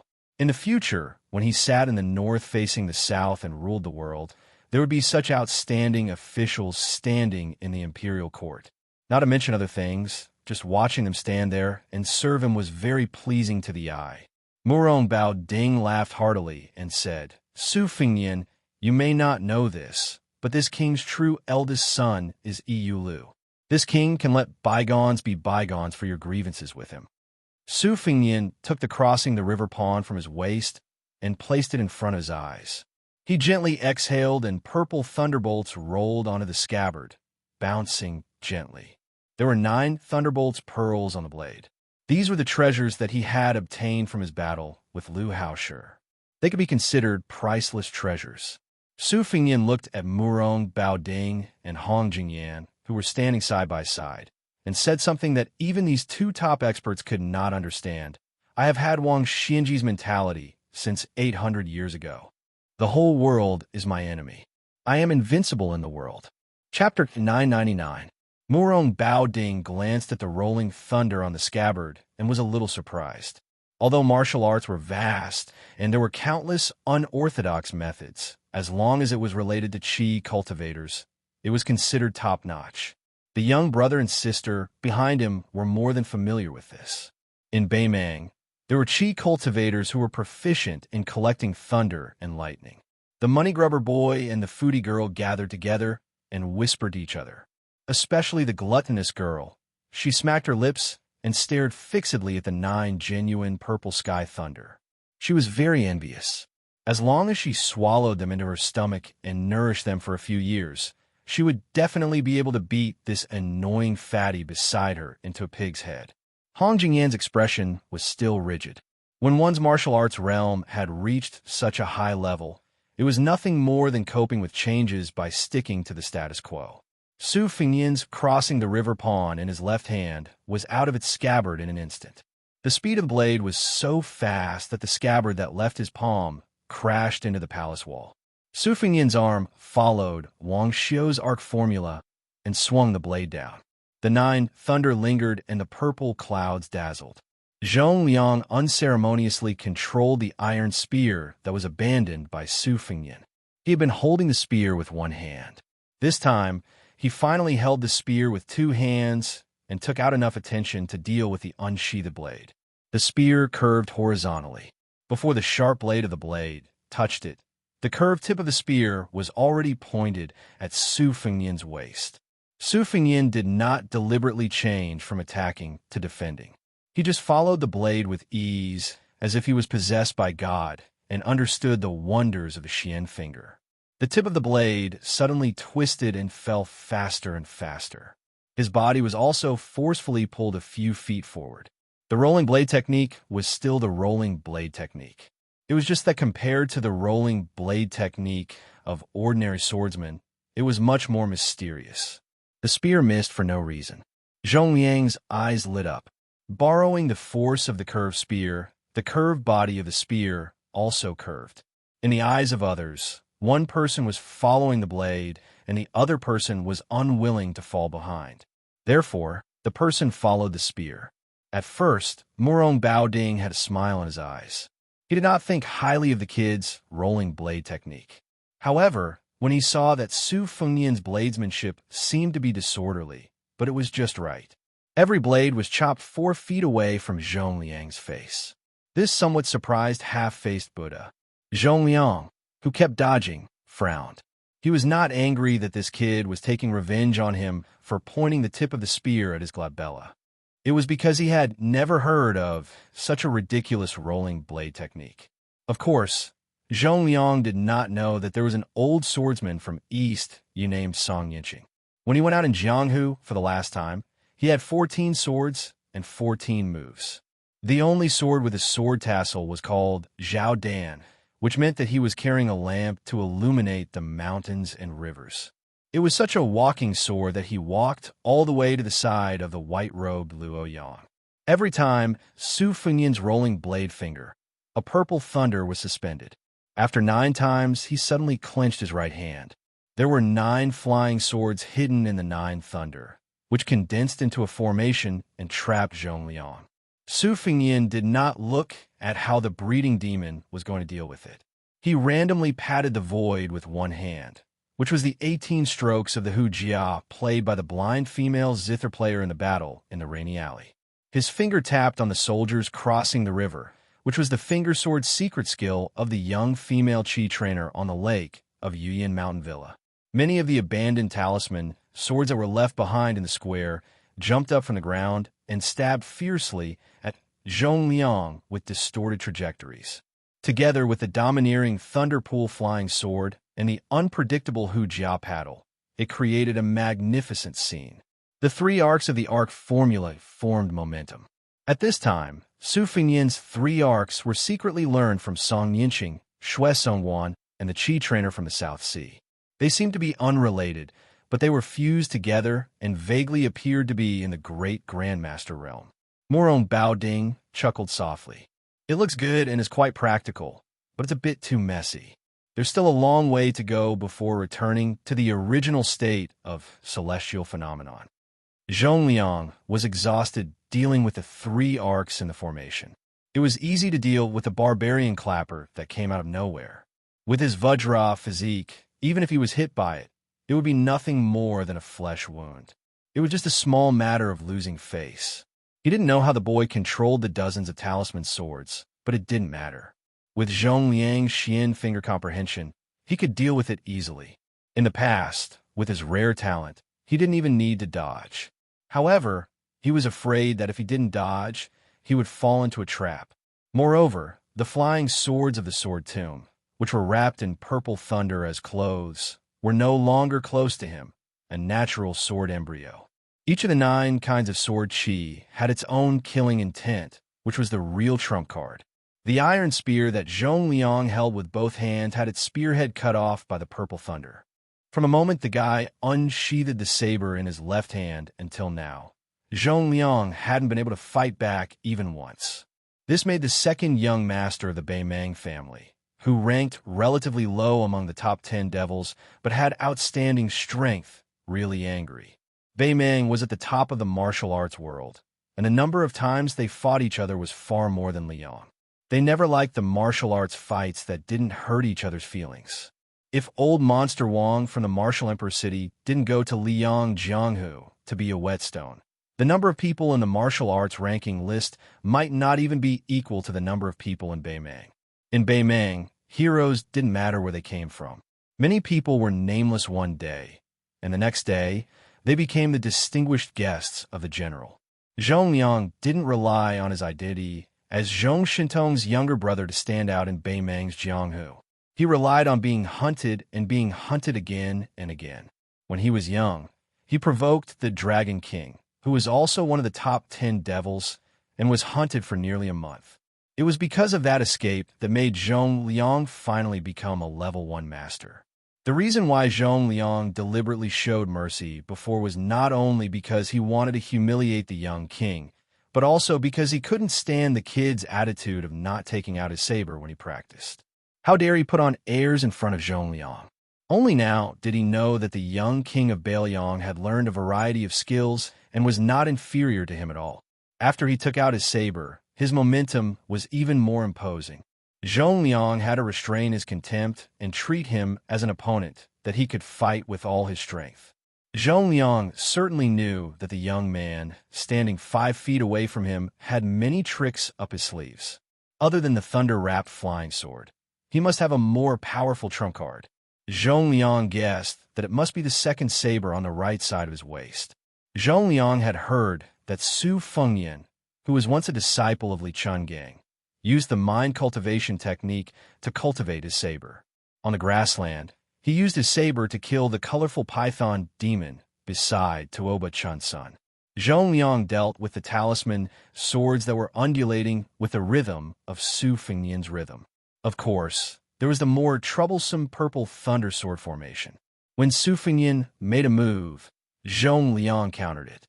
It seemed complicated and long, but in fact it only took a few blinks of an eye for the talisman swords to be broken and fell to the ground. Zhongliang's iron spear had also been cut by more than half, and the spear had become a long saber. Fortunately, Zhongliang's talent was so high that no matter what he learned, he could easily go further than many famous experts who studied for their entire lives. The broken spear in his hand knocked against the purple thunder flying sword. The sound was loud and clear, like the sound of a 1,000-pound bell. It could be heard clearly outside the residence of Dragon King. Every time the spear knocked against the sword, Zhongliang's perception of each thunder flying sword increased. When the expressionless young man holding the saber finally moved his right hand, Zhongliang's pupils shrank. He knew that the saber in his right hand was about to be unsheathed. The outsiders, Murong Baoding and Hong Jingyan, sighed softly almost at the same time. Su Fengnian was indeed holding the hilt of Xiaodong's saber in his right hand. However, the one who made the move was not Xiaodong, but the scabbard crossing the river pond. Su Fengnian's palm was split open and blood splattered everywhere. It was obvious that the crossing the river pond was so fast that even Su Fengnian, who was holding the saber, could not control it. Outside the Xinwu city, a person who was far away in the martial emperor's city borrowed a sword. Su Fengnian decisively gave him the sword. At the last moment of life and death, he killed Han Xianxia, the cat that was known as the land immortal, Han Wudi. Chapter 1000. This time, Su Fengnian returned the sword to the old man, surnamed Sui. This time, he returned the scabbard to the soldier who had crossed the river. Otherwise, with Su Fengnian's spiritual foundation, he would have been able to cultivate the one-sleeve azure dragon. He would not have only used the rolling knife technique, which was born from Song Nianqing's Shining Guts sword technique, to fight against Zhongliang. Everything was just an extremely sinister smokescreen to pave the way for returning the sword. In the soul-stirring trap outside the Xinwu city, the famous sword Spring and Autumn was only a foot away from the human cat's heart. The further the person who borrowed the sword was, the more powerful it would be. However, Zhongliang was not the mysterious celestial phenomenon of Death Han Xianxia. This time, when the sword returned to the scabbard, it still directly penetrated the chest of this Beimang demon. It was just that he did not die on the spot. The third consecrator pulled out the iron spear with his body forward. Zhongliang directly passed through the scabbard of the soldier who had crossed the river and crashed into the palace wall to escape. Su Fengnian did not chase after him. He only looked at the dead Baoyang's spy sitting on the ground. It could be considered that he had avenged the old man's hatred for the spear. Murong Baoding said regretfully, with Zhongliang's ability, he should have fought with all his strength from the beginning. How could he be in such a difficult situation? His talent is really high. Before Luo Yang, he was the fastest person in Beimang to enter the Finger Mysterious Realm from the Vajra Realm. He was even faster than Li Chungang from Liang. This is a great thing, but also a great thing. The Vajra Realm is naturally not as invulnerable as other martial artists who have been stuck in this realm for many years.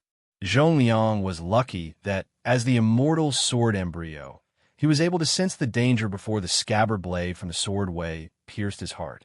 This was why he was able to avoid the fate of being stabbed to the heart. Unfortunately, he was lucky enough to avoid this blade. However, he could not avoid Su Yanbing, who came at the instant spear. Hong Jingyan hesitated and was about to step forward.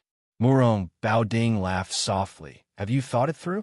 Do I really have to save Zhongliang from Su Yanbing's hands so that I can express my goodwill to this king's sister? Don't regret it. Hong Jingyan asked in return. If Hong Jingyan could hide the secret of the military edict from His Majesty, why couldn't the military edict wait for Hong Jingyan's plan before acting? Murong Baoding didn't say anything and just shook his head. The two of them parted ways. As soon as Hong Jingyan left the palace, Murong Baoding muttered to himself, "If I don't dare to gamble, how can I take it?" Murong Baoding raised his voice and said to Su Fengnian with a smile, "This is Gung Lozi. Don't be fooled by his high cultivation level. In this king's eyes, he is far inferior to you. Just now, this king even promised to divide the king of the north and south courtyards with you.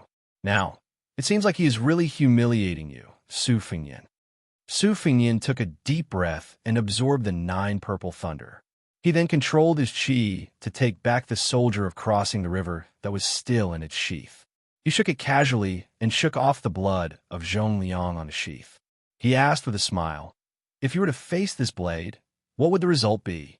There was no tense atmosphere between the two of them. Murong Bao Ding sat lazily on the steps and laughed. This king can predict that blade, but he probably won't be able to dodge it. However, even if your blade hits this king's chest, you won't be able to pierce it. It's not that this king is looking down on you. In fact, only Wang Xianji and Tuoba Bodhisattva can do it with their bare hands. Dong Tai Sword can also do it. As for the others, the difficulty is not small. Oh right, there's also Li Xiaoxin with the King Kong glare. So even if Hong Jingyan went crazy and turned around to kill this king won't take it seriously. He will just leisurely run back to Beimei. Who knows, he might even be able to chat with you guys.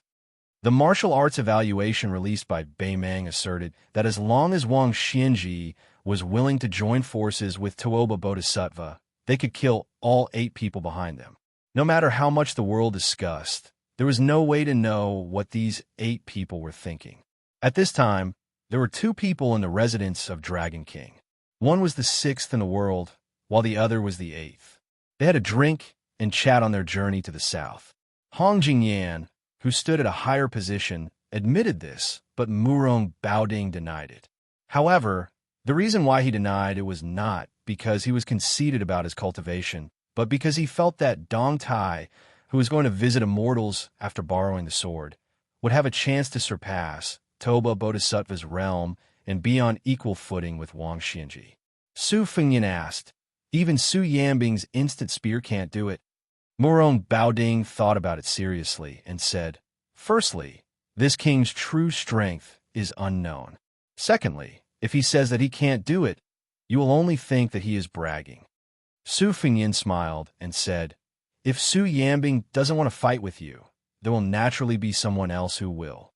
Murong Baoding said in a low voice, "No room for discussion? Do we have to fight and kill?" Su Fengyan shook his head and said, "When Su Xiao was alive, he was too lazy to pay attention to you guys. In this life, I will not do business with Beimei."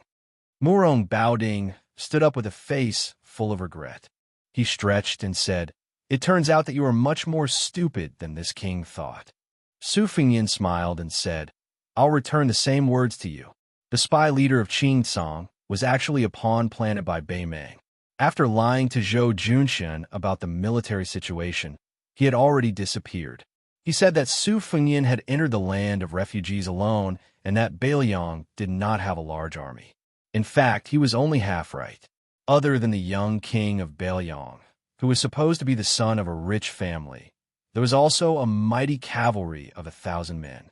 However, there were less than 100 men in armor. The remaining 800 to 900 men were wearing kasayas. Their bald heads were very eye-catching. It was actually a scene of a large group of monks heading west. There was only one carriage. Nearby, there was a huge black tiger running around. From time to time, it would stop and turn its head, waiting for the carriage. The cavalry on both sides were all heavily armored. Even the ignorant and inexperienced people in a land of refugees could tell at a glance that this was the Longxiang army that had destroyed 3 important towns of Beimeng last year. They were the elites of Beiliang's elite cavalry. It was the 30,000 dragon elephant cavalry that had trampled half of Gusai state into pieces. Who in the southern court was not afraid of the black-clothed youth's invincibility? Beiliang had always been close to Buddhism, especially after the Liang imperial court destroyed Buddhism. Countless monks and monks fled to Beiliang Taoism, which seemed to be the only worry-free, pure land left in the world. Then, the new king of Beiliang suddenly ordered all the monks in Liangzhou to enter the land of refugees to preach Buddhism. He also promised that there would be armored cavalry to protect them. Most of the foreign monks were afraid that they had just left the wolf's den and entered the tiger's den. For a while, they took a wait-and-see attitude. Fortunately, the king of Beiliang did not make things difficult for them. He only ordered the 600 local monks in Liangzhou to gather and head west without any resistance. However, There were more than 300 foreign monks who still had the idea that if they did not go to hell, they would die. In addition to Liangzhou, there were also monks from Yuling and Liangzhou who set off quickly. Many monks who chose to give up the risk regretted when they learned that the Black Tiger, who had listened to the great immortal Qi Xuanjin scripture, was also in the cavalry. Many monks who were familiar with the ways of the world wanted to mend the pen after the sheep were lost. They tried to secretly follow the cavalry, but they were mercilessly driven back to Liangzhou by the border cavalry. After the Beimang spy Taoist Qing Huai, who had been dormant in Qingrong Temple for many years, was killed by Beiliang's falcons, monk Huang Deng, who was a famous monk in Gangnam-do, witnessed the death of the old Taoist with his own eyes. The old monk Huang Deng became the new abbot of Qingrong Temple. This time, the new king of Liang ordered the monks to go west to the land of refugees. The old monk Huang Deng was the first monk to take the initiative to go to Liangzhou, and he was also the most famous one among them. Therefore, monk Huang Deng was specially allowed to ride in the carriage by Beiliang, which was a great honor. However, the old monk Huang Deng seemed to be a little restless along the way. He was not an old monk who bowed in front of the powerful. Monk Huang Deng was known for his teachings in Gangnam-do. Even when facing the honorable provincial governor, he was treated the same as a peddler. The reason why the old monk Huang Deng was uncomfortable was that the younger brother of the new king of Liang was sitting in the carriage. It was Su Longxiang, who had massacred the city and killed the surrendered soldiers at the border last year. If that was all, the monk would not be so restrained. The main reason was that this prince was not barefoot and dressed in black like before. Instead, he was wrapped in an extremely strange bright red armor, revealing only his eyes. The carriage was filled with murderous intent. Monk Huang Deng, who was known for his Buddhist aura, was pitiful. Some distance away from Qingtsang City, a falcon was hovering at a low altitude. Hearing the sound, the talisman armor suddenly stood up and left the carriage. The young man in armor began to run wildly. Before the red armor entered the residence of Dragon King, which was located at the westernmost position, it had smashed the entire Qingtsang City in a straight line. The Great Vajra Realm against the Great Vajra Realm. Chapter 1001. As soon as Zhongliang broke through the wall, someone immediately broke through the wall and came over. Moreover, this guy was dressed in bright red. The key point was that he looked like a very valuable family property. This made the money-grubbing young man widen his eyes in envy.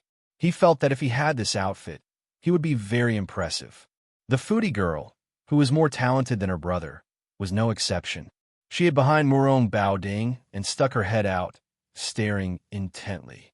At this time, Murong Baoding's heart was more ridiculous than angry. Did this Su guy just use an armor to send him away? He had heard that there was a talisman general armor among the 4 grandmasters of Liang. He was a good-for-nothing who had been skinned alive.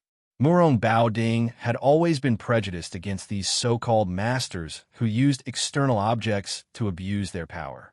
He looked at Su Fengyan with a gloomy face and said, "This king has already been rejected by Hong Jingyan once. This king's patience is running out. Su Fengyan, I advise you not to take advantage of him. Be careful that you don't become the second Zhou Junshin." Su Fengyan seemed to be in a good mood. He walked to the side of the red armor and patted it here and there. He seemed to be relieved. He turned his head and smiled at half-faced Buddha. "Murong Baoding, don't think too highly of yourself. Who are you trying to scare by calling him this king? This is not Orange Province, and you haven't become the emperor of Beimang. As for me, thanks to my father, I've seen the emperor of Liang, the empress of Beimang, and the vassal kings of Liang. I've also seen many of the top 10 people in the world who are better than you in the martial arts evaluation. They don't seem to be as arrogant as you. Therefore, you should speak as arrogantly as you can." Murong Baoding put on a fake smile and twitched his lips, revealing a strong, murderous intent. Talisman General Su Longxiang looked at his brother. The latter nodded, indicating that he should play freely. Since One Cut Willow was Murong Baoding's illegitimate son, he should treat it as the father paying the son's debt. Su Longxiang turned to face Murong Baoding. He didn't know if it was because of the talisman armor's tight concealment or if it was just a bluff, but Murong Baoding didn't feel any abundant qi flow. This made the governor, who had high vision, very puzzled. Where did Su Fengyin come up with such a joke? Wasn't he afraid of disgrace? Murong Baoding only knew that Su Zhao's youngest son was born with a vajra. He was barefoot and dressed in black. He led the cavalry of dragon and elephant and bullied the 3 military towns of Gentleman's Hall. They were like 3 virgins who had no power to fight back. His son's exquisite murderous sword qi couldn't kill him. Naturally, the governor of Orange Province didn't expect that Su Fengyin would make an unnecessary move and let his younger brother with a talisman general red armor. Su Longxiang's 5 fingers stretched and clenched into a fist. His body moved, and he instantly punched Murong Baoding's chest. The qi flow was vast and mighty, and the square shook. Although Murong Baoding's body only swayed slightly and seemed to be motionless, the invisible mirror between Su Longxiang and the governor rippled violently. The 2 palace walls on the edge of the mirror were torn apart, and the peach trees near the foot of the wall were crushed into powder in an instant. Murong Baoding stretched out his hand and rubbed Murong Xiang's head behind him. The girl knew the severity of the situation and immediately retreated to the throne room with Yelu Kain. After Su Longxiang punched, his body swept back and returned to his original position. He crossed his arms over his chest. This posture clearly showed that he wanted Murong Baoding to punch him back. He didn't dodge. Murong Baoding said, "Oh, so it's Huang Man, or from a Su family who was born with divine strength. No wonder, no wonder." Su Fengyin gently slapped Huang Man, head, and laughed angrily. "He's the 8th most powerful person in the world, Murong half-faced Buddha. Why are you being so polite with him? 1 punch each. Treat it as playing house and beat him up with all your might. This guy's ranking isn't high among the 10, but his ability to take a beating is outstanding. His killing power isn't good, and he's much worse than Dong Tai and Han Xianxia. If it were any other of the 10 most powerful people in the world, I wouldn't be at ease. But since it's Murong Baoding, it doesn't matter. Brother can verify if there are any flaws in the talisman armor that the Mo family's great son carefully crafted." Su Fengyin looked at Huang Man-er's eyes and glared. "You're not allowed to take off your armor." Murong Baoding walked down the steps and mocked himself. "You 2 brothers really don't take this king seriously." Su Fengyin covered his hands with his sleeves and hid far away at the foot of the wall. He squatted beside the old consecrator's corpse. Murong Baoding didn't finish walking down the steps. He tapped the ground with the tip of his foot and casually pushed Su Longxiang's head, which was covered with the talisman armor. Su Longxiang was sent flying. Not only did he smash through the palace gate, there was also a deafening shattering sound coming from the other side of the city gate. Murong Baoding's body was suspended in the air for a moment before he floated down like a feather landing on the ground. This light feather actually crushed the solid bricks. Murong Baoding had just landed when a scarlet rainbow returned. This time, it was Murong Baoding's turn to fly back dozens of feet. In the blink of an eye, Murong Baoding took a step forward and punched out with his left fist. Su Longxiang's right fist collided with his. The astral qi rushed over, and Su Fengyin had no choice but to extend his arm in front of the old spy, Baoyang, to protect him. Then, the 2 great Vajra realm martial artists fought with their left and right fists respectively. They were like 2 barbaric bulls wrestling. They didn't have the demeanor of an expert, but their aura was extraordinarily powerful. Murong Baoding roared angrily. His entire face was glowing with golden light. He pushed Su Longxiang a few feet away and kicked him. His expression couldn't be seen clearly. Su Longxiang bent down and wrapped his hands around the leg of the half-faced Buddha. He twisted his waist and forcefully pulled Murong Baoding out of the ground like a radish. He spun 1 round and threw it out, smashing half of the palace wall. Su Longxiang leaped up and stomped on Murong Baoding's head. The latter slapped with 1 hand, and his body was like a tornado. He whipped his leg and smashed Su Longxiang into the palace wall on Su Fengyin's side. Just like that, the 2 palace walls were destroyed in half. Su Longxiang stood up from the dust and slapped his palm on the chest of the talisman armor. His chi flowed in layers and dispelled the accumulated dust on the talisman armor. The red armor was still bright and didn't have any flaws. Su Fengyan grinned happily. For the past half a year, the group of old men in the Machinery Bureau was only one step away from being forced to hang themselves by him. Even the two great masters of MO, who used to be easy to talk to, didn't give him any face. Later on, whenever they heard that he had come to the Machinery Bureau, they would simply use the lame excuse of seclusion to hide. Otherwise, they would say that they were old and their backs were sore and their legs were cramping. Su Fengyan just had to shamelessly argue with these old men to see who was more shameless. Fortunately, this talisman armor, which involved materials, Taoist talismans, Buddhist incantations, and other vast problems, was finally completed on time. In fact, later on, the old men were addicted to studying it. When Su Fengyan said that he wanted to take it out for a walk, the two great masters of Mo looked at him with resentment, as if he had stolen their wives. They even threatened to fight the king of Bailiang to the death if it was damaged in the slightest. Fortunately, Su Fengyan threw out a huge bait. He said that no matter how much manpower, material, and financial resources Bailiang had to build the talisman armor to the level where it could withstand heavenly thunder. He even provoked them by asking if they dared to go against heaven's will. This made the eyes of a large group of old men immediately light up. They turned around and ran to draw the blueprint. They really ran, the kind where they ran away like a wisp of smoke. Su Fengyan looked up and saw that the throne room was still fine. The palace walls had already disappeared, but Huang Manor had somehow wrapped his hands around Murong Baoding's head and tucked it under his armpit. The two of them bumped into each other like this.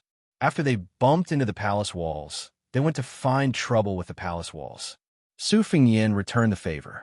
After he broke free, he grabbed Huang Manor's ankle and used the talisman armor as a knife to cut rice paper, cutting a gully in the middle of the palace walls. Huang Manor did not fall behind. He stepped on Murong Baoding's chest in the air and kicked the half-faced Buddha, who was known as the immovable Wisdom King, to stagger. Then, the two of them began to fight back and forth, punching each other's heads. After each punch, the talisman armor and the half-faced Buddha were unharmed, but the ground under their feet cracked inch by inch. Huang Manor was still fine. He had the talisman armor on him, so he did not appear to be in a difficult situation. However, Murong Baoding's clothes were already in rags, and he looked like an old beggar. He did not have the slightest bit of the bearing of a Beimang military commander. Chapter 1002. Murong Baoding casually picked up an iron spear from the square and smashed it into the talisman armor's waist. The talisman armor was fine, but the iron spear shattered from head to tail. There were still many iron spears on the ground, but they were all picked up by Murong Baoding. During this time, 2 iron spears were aimed at Huang Man's eyes, but they didn't succeed. The iron spears that were supposed to shatter were also shattered. Without the palace walls blocking his view, Su Fengyan's line of sight was still quite wide. When he saw this scene, he couldn't help but tremble with fear. He had intentionally looked down on Murong Baoding, who was the 8th most powerful person in the world. However, the half-faced Buddha's methods weren't as powerful as the other 9 people's. However, that was only when compared to Wang Xianxia, Toba Bodhisattva, and Deng Tai.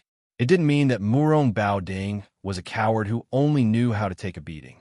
The half-faced Buddha's punches and kicks weren't as powerful as Huang Manor's. If it were an ordinary martial artist in the Vajra realm, they would have been beaten to a pulp.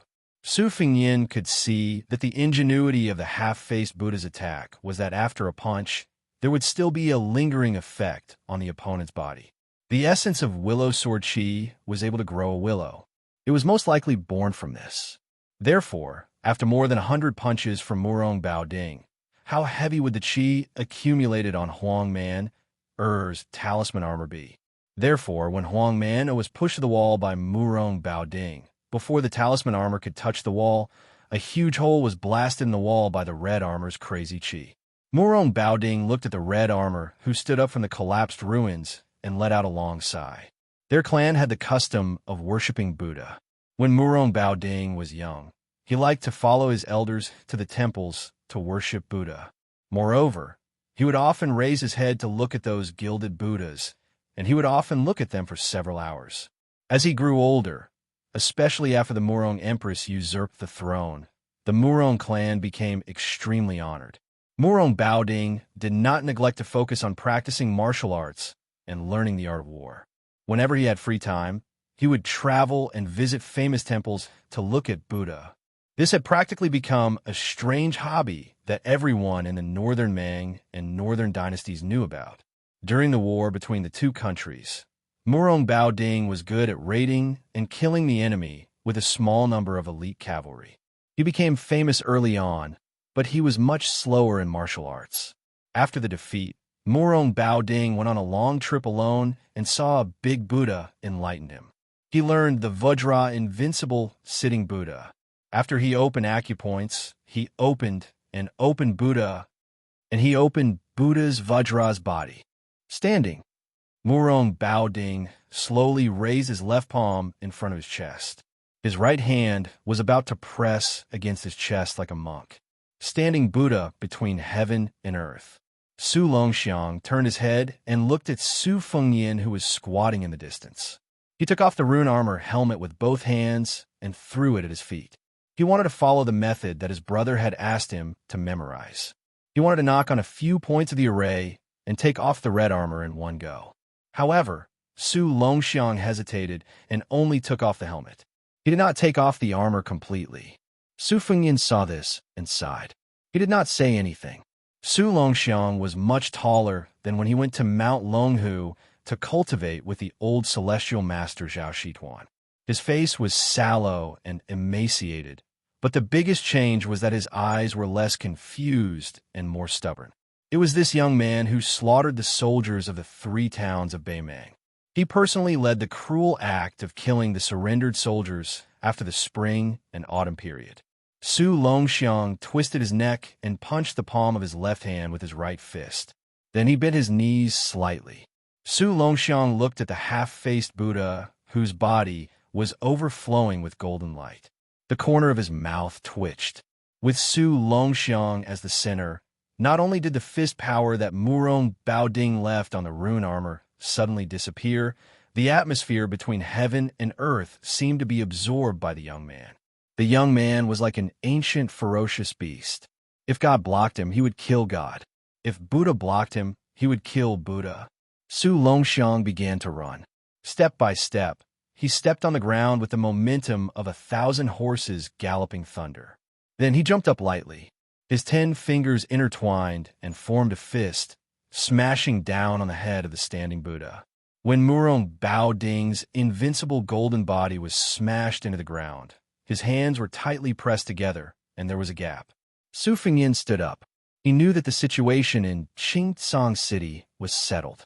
Su Fengyin did not stop the young man and woman from leaving quietly. Although Murong Baoding's body was broken by Huang Manor's fist, if both sides were to fight to the death, Su Fengyin might not be able to gain anything. Su Fengyin looked at Huang Manor's back. He probably felt that if he took off the rune armor helmet, he would be scolded by his older brother. He looked into the pit for a long time. When Su Fengyin did not appear, he ran to squat down and put on the helmet. He always had his back to Su Fengyin and just squatted like that. Su Fengyin did not know whether to laugh or cry. He just lightly carried the old spy's corpse and walked into the very small throne room. Dressed in a dragon robe, Zhou Junshan bent down hard and called out to the king of Baoyang. He said a lot of mushy and flattering words. Su Fengyin placed the old man's corpse beside the dragon pillar. He did not say anything and just glanced at Zhou Junshan. The latter quickly shut up. He realized that the young vassal king in front of him, who had seen many storms, was not like the previous vassals he had relied on. Not only was his eyes shallow, but he was also soft-hearted. Zhou Junshan lamented in his heart. Half an hour ago, he was still waiting for his subordinates to tie this guy up and bring him to the throne room. He hoped that he could enjoy an audience with the dignified king of Liang.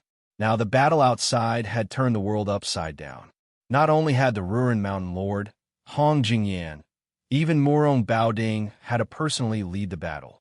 Thinking of this, Zhou Junshun bent down even more. Su Fingyin went straight to the point and said, "Originally, I wanted to rely on my status as the Northern Liang Prince to talk business with you while drinking. However, as the Azure City Lord, you really put on airs. All right, we can settle the old and new debts together.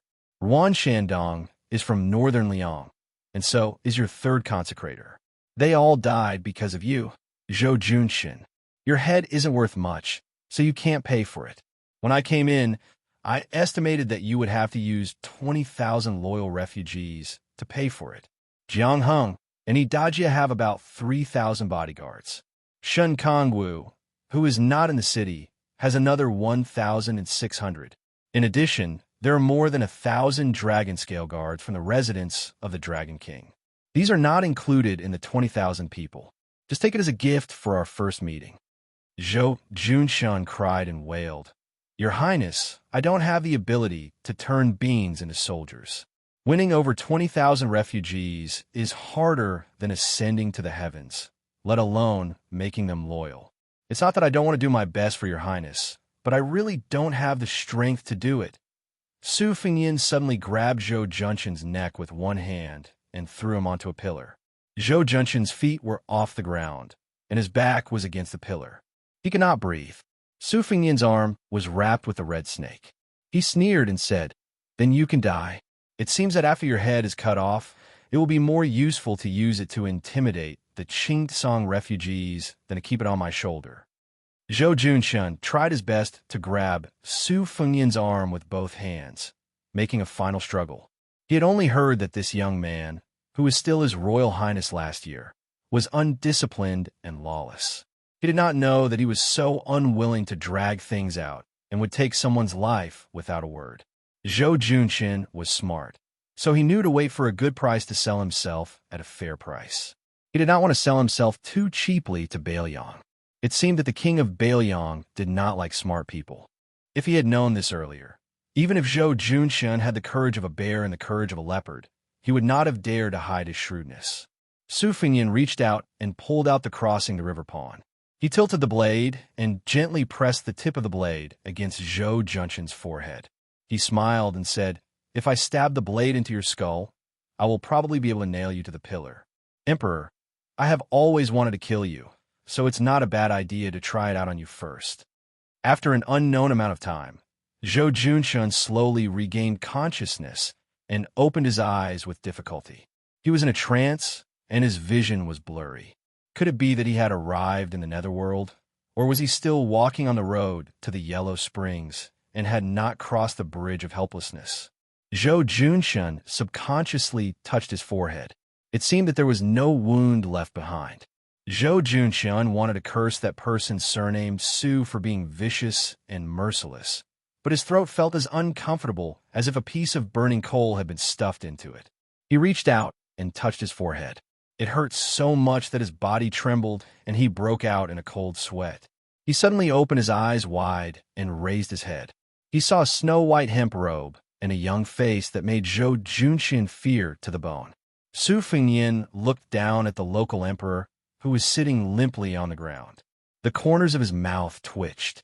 "Zhou Junshin, you owe me another life. Tell me, how many refugees do you want to pay off your debt now?" Zhou Junshin, who knew that he had escaped death, had learned his lesson. He hugged the king of Bailiang's leg and cried out in a hoarse voice, "Your Highness, if you say tens of thousands, it will be tens of thousands. This humble one will listen to your Highness. If this humble one dares to say no, your Highness will reward this humble one with a knife. Your Highness, you don't even have to lift a finger." Su Fingyin kicked Zhou Junshin aside and walked out of the hall. Huang Man was still squatting there. The short youth was dressed in red armor and looked like a tall building. There was a red building between Bailiang and Beimang. If he wanted to kill Prince Liang, he had to pass through this building first. Chapter 1003. Su Yambing had not returned yet, so they still had to eat. Zhou Junshin, who had just escaped death, did not dare to flaunt his wealth with lavish fish and meat. He had the imperial kitchen carefully prepare a vegetarian feast. Queen Yururu accompanied him from his side, in charge of holding a bottle of rice wine. Zhou Junshun had tactfully taken off his dragon robe and changed into the brocade robe of an ordinary wealthy family. Naturally, Yu Ruru followed her husband. Although she did not wear the phoenix coronet and robe, she still put some effort into it. She wore a yellow crown made of green and red velvet. It was inlaid with pearls and inlaid with jade, and it was a foot high. It was like a straight-necked goose head, making her slender white neck even more attractive. Huang Manor wolfed down the food and took a general with real power from Xianxia City to arrange for the monks to stay in the west. Zhou Junxin carefully glanced at the king of Belyong, who was chewing slowly, and made up his mind to accompany him to eat, drink, and smile. As for sleeping with him, he was a man, but he was powerless. That was the skill of the queen of Xianxia City. Su Fingyan ignored Yu Ruru's flirtatious glances and asked Zhou Junshun to tell him about the situation of the two kings of Belyong. The spies of Belyong were not immortals. They could not be meticulous in all aspects. Zhou Junshun was one of the 4 leaders in the land of refugees. The news from his mouth was not low. Malyoka, the king of Phoenix Soaring, was once an unknown metalworker in Yangzhou. The way he made his fortune was somewhat similar to Zhou Junshun's. Both of them first worked for other powerful forces, but they were nothing more than advisors. Later, his old master died in an assassination attempt. The nominal king of Phoenix Soaring was young and ignorant, so Malyoka was able to control the emperor and command his vassals. Little by little, he accumulated a substantial amount of wealth. However, Zhou Junshun said that this person had some fateful encounters with Mount Lantau in the western region. Since last year, he had been sheltering hundreds of monk soldiers. According to Northern Liang spies, the Prince of Linyao, Kai Anshan, who came from an aristocratic family in northern Liang, was harsh and merciless. He was a person who shared weal and woe, but could not share riches and honor with others. However, in Zhou Junshun's mouth, Kai Anshan was actually described as a rather heroic old man. Su Fingyan felt that Kai Anshan most likely had some ability to convince the vile Zhou Junshun wholeheartedly. As for the gang between Lin Yao and Fengxiang, they were all horse bandits who relied on plundering for a living. They turned their backs on each other and were experts in taking advantage of each other. Over the years, the 3 military towns had suffered quite a bit. Moreover, this group of horse bandits were often bold enough to cross the border and plunder from Northern Mang's southern court. Once, one of Northern Mang's great generals, Lu Gui, was alarmed. Not only did he personally lead an army to suppress the bandits, he also specially instructed a fatty surnamed Dong to keep an eye on this area. It was only after this incident that the horse bandits at the border of Gusai province were reduced by a lot. This lawless gang was stationed at Stone Mountain. Zhou Junshun said that the gang leader was a coquettish woman in the prime of her youth. He revealed the heavenly secret and reminded Su Fingyan that although this group of horse bandits was not on good terms with Northern Mang, both he and Kai Anshan privately felt that it was merely a ruse to injure themselves to gain the enemy's confidence. In reality, they were spies that Northern Mang had planted in the refugee lands. Su Fingyan sorted out Zhou Junshun's words bit by bit and did not find any big loopholes. He asked, "The 3 old military towns and the horse bandits have a total of 170,000 to 180,000 sinners. About half of them are in the prime of their lives. They can fight on horseback and farm off horseback. They are a source of soldiers that even Beimang covets. I don't expect to get all of them in one go. You see, Fengxiang, Lin Yao, and Stone Mountain, there are only about 20 people in power in these 3 places. How many of them are willing to be appeased and recruited?" Zhou Junshun hesitated for a moment. He gritted his teeth and said, "I'll risk my life to tell you the truth. As long as they don't really starve to death, they would rather be hungry than eat the leftovers given by the Belyong. Take my Qingsong City as an example. It's easy to guess that Shun Kongwu and his 1,600 people would take advantage of this opportunity to either establish their own family or to rely on Kai Anshan in Linyao City. They would rather die than run back to Qingsong City. No matter how high the position you give him, it's useless. When he was 6 years old, he saw with his own eyes that the heads of his family's elders were chopped off one by one. Then he was driven to this desolate land of refugees. Even in his dreams, he was thinking about how to kill his way back to Beiliang for revenge. Feng Xiang and Lin Yao also have many people in their prime who are irreconcilable with the Beiliang. They hold military power. Firstly, I'm not from the Beiliang noble family that was destroyed back then. I have no grudge against the Beiliang. Secondly, I admire the ability of the prince from the bottom of my heart. That's why I'm willing to do anything for the Beiliang. Su Fengyin put down his chopsticks and said calmly, "If you were in my position, how would you recruit the refugees? No matter how difficult it is, you still have to do it. If you can tell me the truth, I'll give you a great merit, and the Qing Empire will still be in your pocket." Zhou Junshin was about to pretend to be trembling in fear when Yuru, who was holding the bottle, coughed lightly.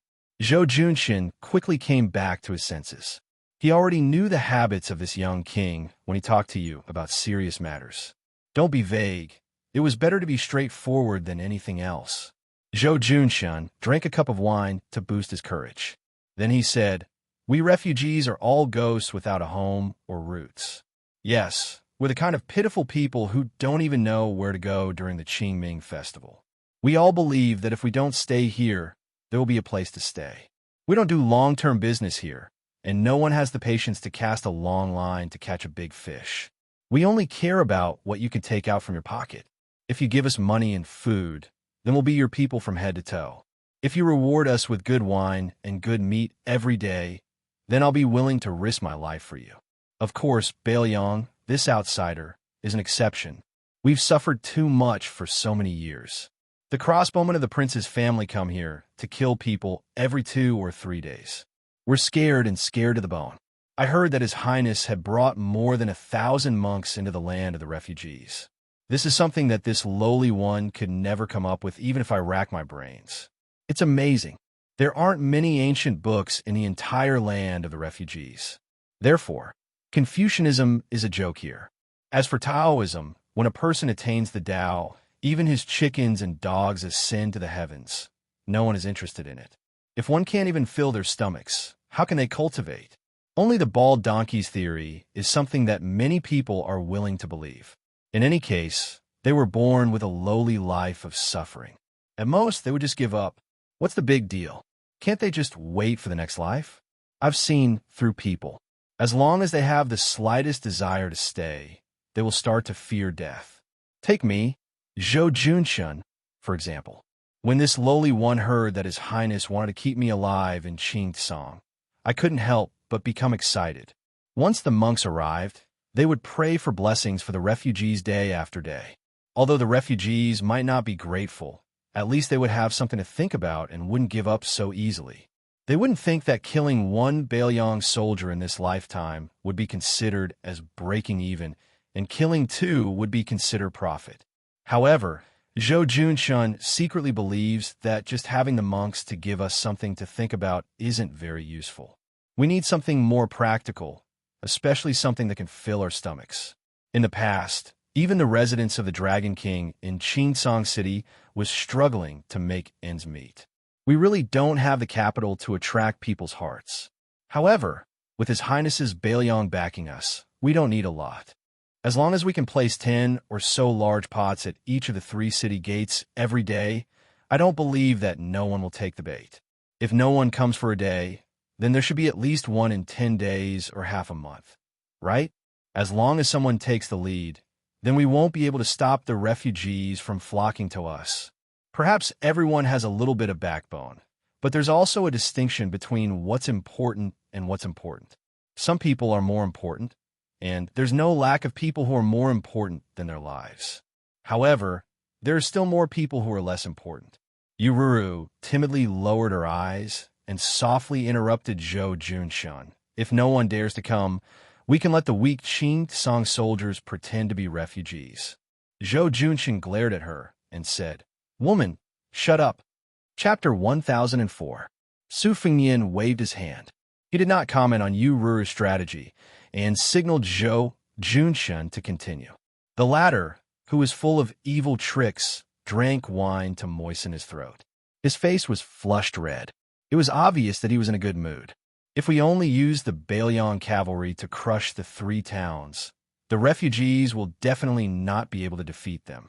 They can hide in the western regions or even Beimang. If they scatter like birds and beasts, then they will ruin His Highness's grand plan. If they were forced into a corner by the northern Liang Iron Cavalry, there would definitely be people who would defect to the northern Mang's southern dynasty in a fit of anger. I heard that in the western capital of the southern dynasty, there were indeed some important people who wanted to recruit the refugees for their own use. However, many of the policies to pacify the people were all bark and no bite. Presumably, they were obstructed by the western capital. Moreover, even though the refugees were poor, they were not stupid. They were afraid that the northern Mang had ill intentions. Once they boarded the southern dynasty's pirate ship, they would be ordered to fight to the death with the northern Liang Iron Cavalry. Compared to Zhou Junshun, the refugees in the southern dynasty had a bellyful of evil tricks. Internal strife, the ability to harm one's own people. These people who joined the northern Mang slaves of 2 surnames are all carrying the experience slowly accumulated by generations of old ancestors for hundreds and thousands of years. Aren't the history books tirelessly teaching the scholars of the younger generation how to kill without shedding blood? Su Fengyan had a new level of respect for him. He smiled pleasantly and said, "Don't be sentimental. Let's talk about serious matters." Zhou Junshun quickly nodded like a chicken pecking rice. He said, "Zhou Junshun has a plan. There are 4 words, divide and conquer. There are 2 types of division. The first type is territorial, excluding this dog, Fart Qing Song King. Then your highness can promise that the other 3 armies will continue to be local emperors. However, they will have to submit to the Bailiang nominally. Your highness can add a new province to the refugees' land. This will give you the titles of provincial governor and general. Xianxia will definitely scoff at this, but it doesn't matter.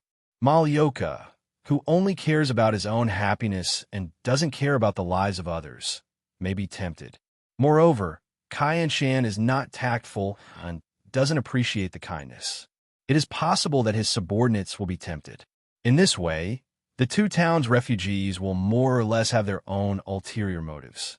In any case, if they defected to the Bailiang when the time comes and they really have to fight to the death on the battlefield, it will be the soldiers under their command, not the officials. However, this matter still needs to be told by Your Highness personally. The second type of division and conquer is targeted at the refugees themselves. Some of them are abandoned soldiers who committed serious crimes in the Bailiang army. These people will be pardoned. There are also some people who are from the tyrannical families in Bailiang in the recent 10 years who were driven here. Your Highness can restore their family property in Bailiang. If they have official titles, you could just return them. If you think too highly of them, you can reduce their family property by half and reduce their official titles. As for the earliest batch of refugees and locals, the people who surrounded them did not change their nature and were the largest in number. However, it was not necessarily true that they were impenetrable. Their ancestral businesses and ancestral graves were all within the borders of northern Liang, so they were allowed to return to their hometowns to worship their ancestors. After witnessing the prosperity of their hometowns in northern Liang, some of them would eventually be willing to return to their hometowns and return to their hometowns. There were also some desperados who had nowhere to escape and could only seek refuge in the land of refugees. Some of them were Jianghu people of the Central Plains, and some were descendants of officials who hated the Liang imperial court to the core. These people were even easier to deal with. As long as the prince issued an order to open the gates of northern Liang for them, they would be the most willing to leave the land of refugees. There's one more thing that I have to be bold to say. Your Highness has great ambitions, and no one can match you. Therefore, Bailiang will definitely be able to take in the hundreds of thousands of refugees. However, your table manners will have to be better. How can you do that? Once the sinners from the 3 towns are recruited, for example, they will not be in a rush to join the border army and instead be sent to the relatively stable Lingzhou. However, their salary can be very low, much lower than the border army and even the Lingzhou army. Once they have integrated into Bailiang, they are originally people who can't stand loneliness, and most of them don't have anything to worry about. At that time, they will probably start thinking about going to the border to obtain military merits. I've gone too far. Prince, please don't blame me. This lowly one will speak a bit more closely. If you want to succeed by dividing and ruling, it is nothing more than the method of combining kindness and might that all those in power since the ancient times are fond of using. This lowly one has already said that giving an official's hat, giving a starving person a mouthful of food, and removing a criminal's name is all Prince's great kindness and benevolence. In order to establish prestige, the prince doesn't necessarily need to personally take action like today. The young prince only needs to bring several thousand dragon elephant cavalry with him. The young prince has already made an illustrious name for himself, an unrivaled general who can kill Northern Mang's elite soldiers like cutting rice. With the prince's grace at the front and the young prince's cavalry trailing behind, even if their bones are tough, they aren't as tough as the refugees, so they can only go with the flow and surrender. In any case, losing to this kind of hero isn't shameful at all, right? As for the remaining stubborn people, if they want to die, then they can go and die. From the 300,000 Bemang cavalry that the old prince handed over to you, who would be so careless to kill? Ururu quietly curved her eyebrows. She was carefully observing the young vassal king's expression at all times. It seemed that her husband's nonsense was not able to keep his position as the ruler of Qingtsong, but at the very least, he didn't fall into a worse situation. Su Fengnian smiled.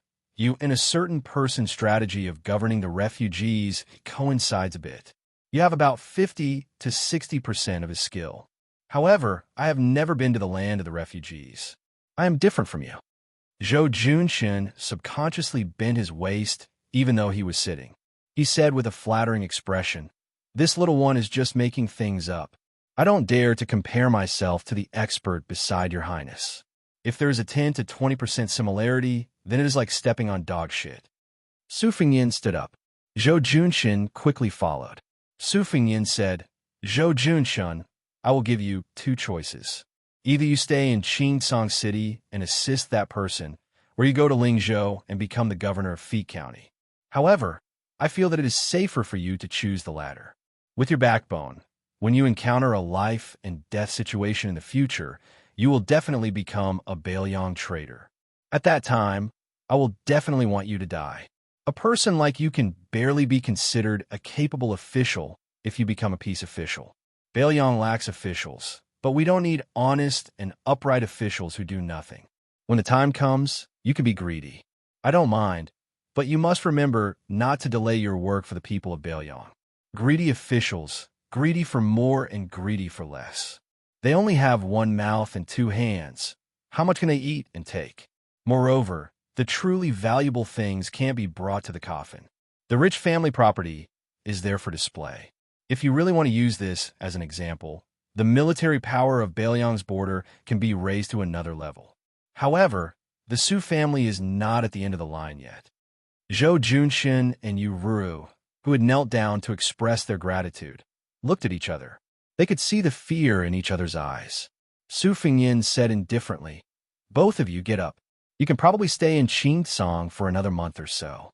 Zhou Junshin and Ururu got up and stood side by side. Su Fengnian suddenly smiled at Ururu and said, "I have given Zhou Junshin the position of governor. I don't have anything to give you. Your situation has been written in Bailiang's spy reports. At the very least, as long as you are unwilling, no one will be able to make you take off your clothes in the future. If there is, and Zhou Junshin shamelessly agrees, come to Mount Qingliang. I will help you stop them." After Su Fengnian left, a loud slap sounded from behind him. Then, there was a burst of crying. Some were from Ururu, and some were from Zhou Junshin. Su Fengnian walked out of the north gate of the residence of Dragon King, which was equivalent to leaving the city. In the north of the city, there was a small lake whose water reached his knees. He squatted by the lake, grabbed a handful of sand, and gently threw it into the lake. He was lost in thought. Actually, according to Chen Shuyang's original plan, the first thing he wanted to do was to use 20,000 cavalrymen to bathe Xianxia City in blood. He wanted to kill everyone around Xianxia City. Only then would he talk about the favor. Malyoka's soldier monks were actually a deal between Su Fengyan and the six-pearl bodhisattva of Mount Lanta. Of course, Malyoka did not know the inside story. If the female Dharmaraja of the esoteric sect wanted to be the master of Mount Lanta, she would have to join forces with the Su family of Baelyang.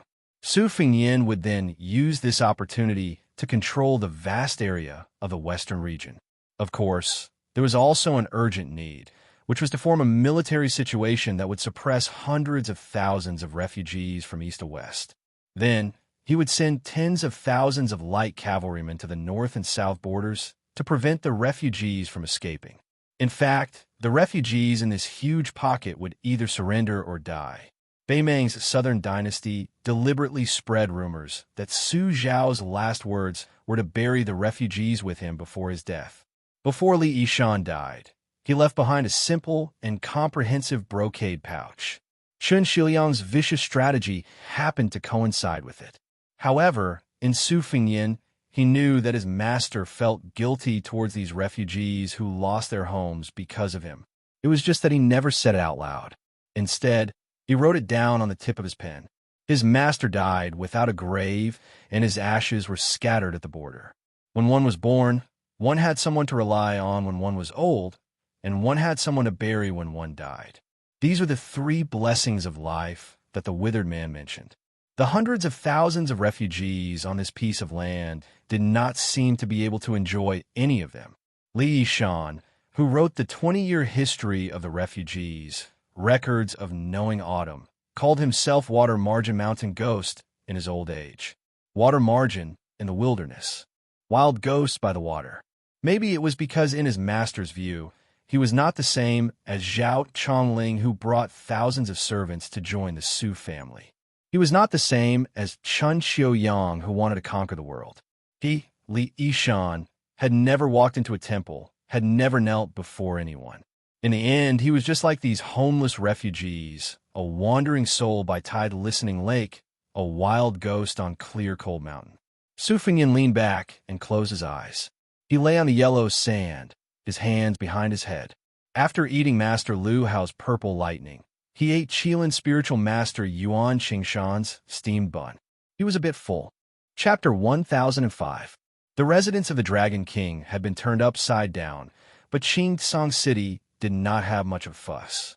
To the refugees in the city, there were only a few hundred shiny bald heads. Those who were more informed knew that a cavalry of 800 people had entered the city at night to guard the residence of the Dragon King. This elite cavalry was all mounted on white horses and white armor.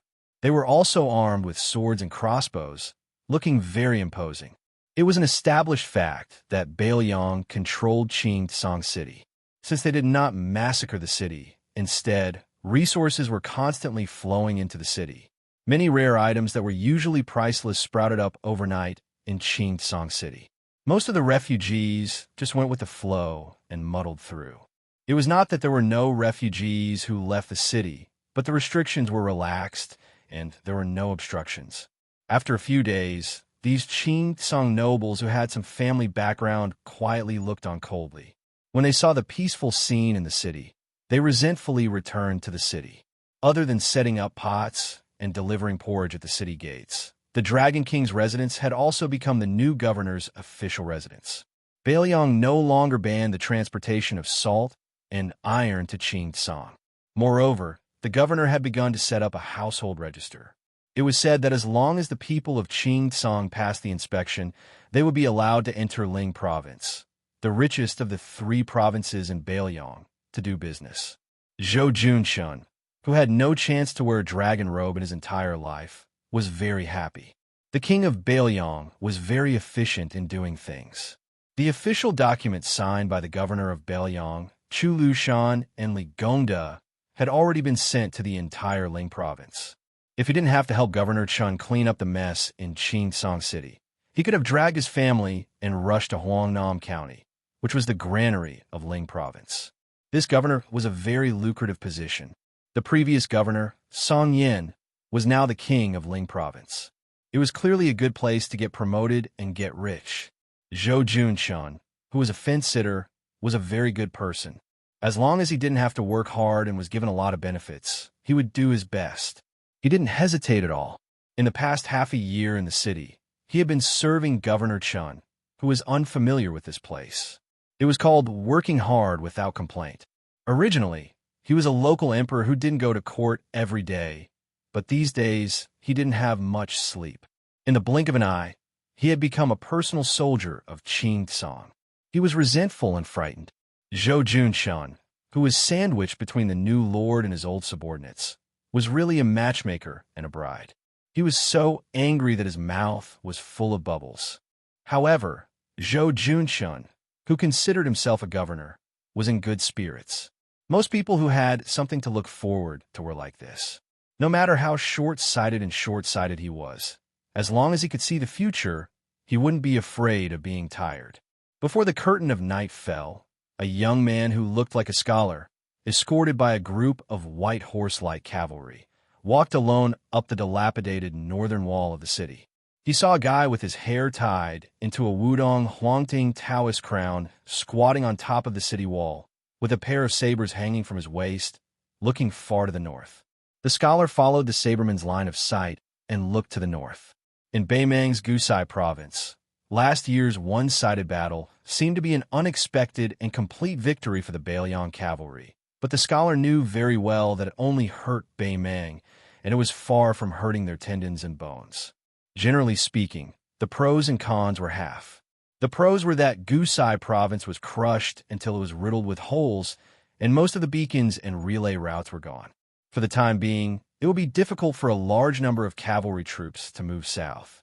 The cons were that Beimang had been awakened, and the generals of the Southern Court who had distinguished military achievements would begin to re-evaluate the military strength of both sides of Liangmang. When the curtains of the next full-scale battle began, it would be difficult for Bailiang to move north so easily like a hot knife through butter. The young man, the new governor of Qingsong City, stepped forward and said softly, "Greetings, King of Bailiang." Su Fingyan turned his head and smiled. "Shiliang, you've come. You've been so busy these past few months that I didn't even have the nerve to ask you out for a drink." Chen Shiliang smiled and didn't respond. This was probably the difference between him and Su Beiji. Whether it was getting along with His Royal Highness or the new King of Liang, Su Beiji had always ridiculed and rolled his eyes when he should. He had never had the understanding of living under someone else's roof. However, Chen Shiliang was different. He had always kept his place. At that time, His Royal Highness's trusted aides parted ways. Su Beiji was sent to Longqing County, while Chen Shiliang lived in seclusion in the king's mansion on Mount Qingliang. He lived in a side room on the top floor of Tide Listening Pavilion and read all kinds of books. The books he read were all the books and manuscripts left behind by Li Yishan.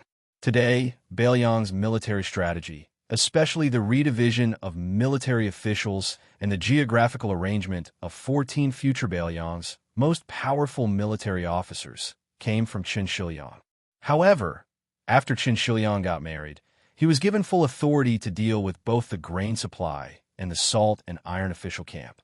Both were not satisfactory. The former was the provincial governor of Liang Imperial Court, Tennan. Huan Wen personally stepped forward to make things difficult for Bailiang. Chen Shiliang did not lose unjustly. However, later in Yuzhou, even though he could order Huang Fucheng, who held the military power in Yuzhou, he was still pushed aside by the salt-eating tyrannical forces. Until now, the ownership of several major salt ponds was still undecided. This made many high-ranking officials of Bailiang scoff. In private, they laughed at this scholar who was about the same age as Su Beiji of the Beimang aristocratic family and left the mountain at the same time. They said, "Sure enough, a poor family does not have a noble son." Then, Chen Shiliang, who had yet to achieve victory, was urgently summoned back by the new prince of Liang and thrown into a refugee land in the middle of nowhere to fend for himself. The governor of Qingsong City?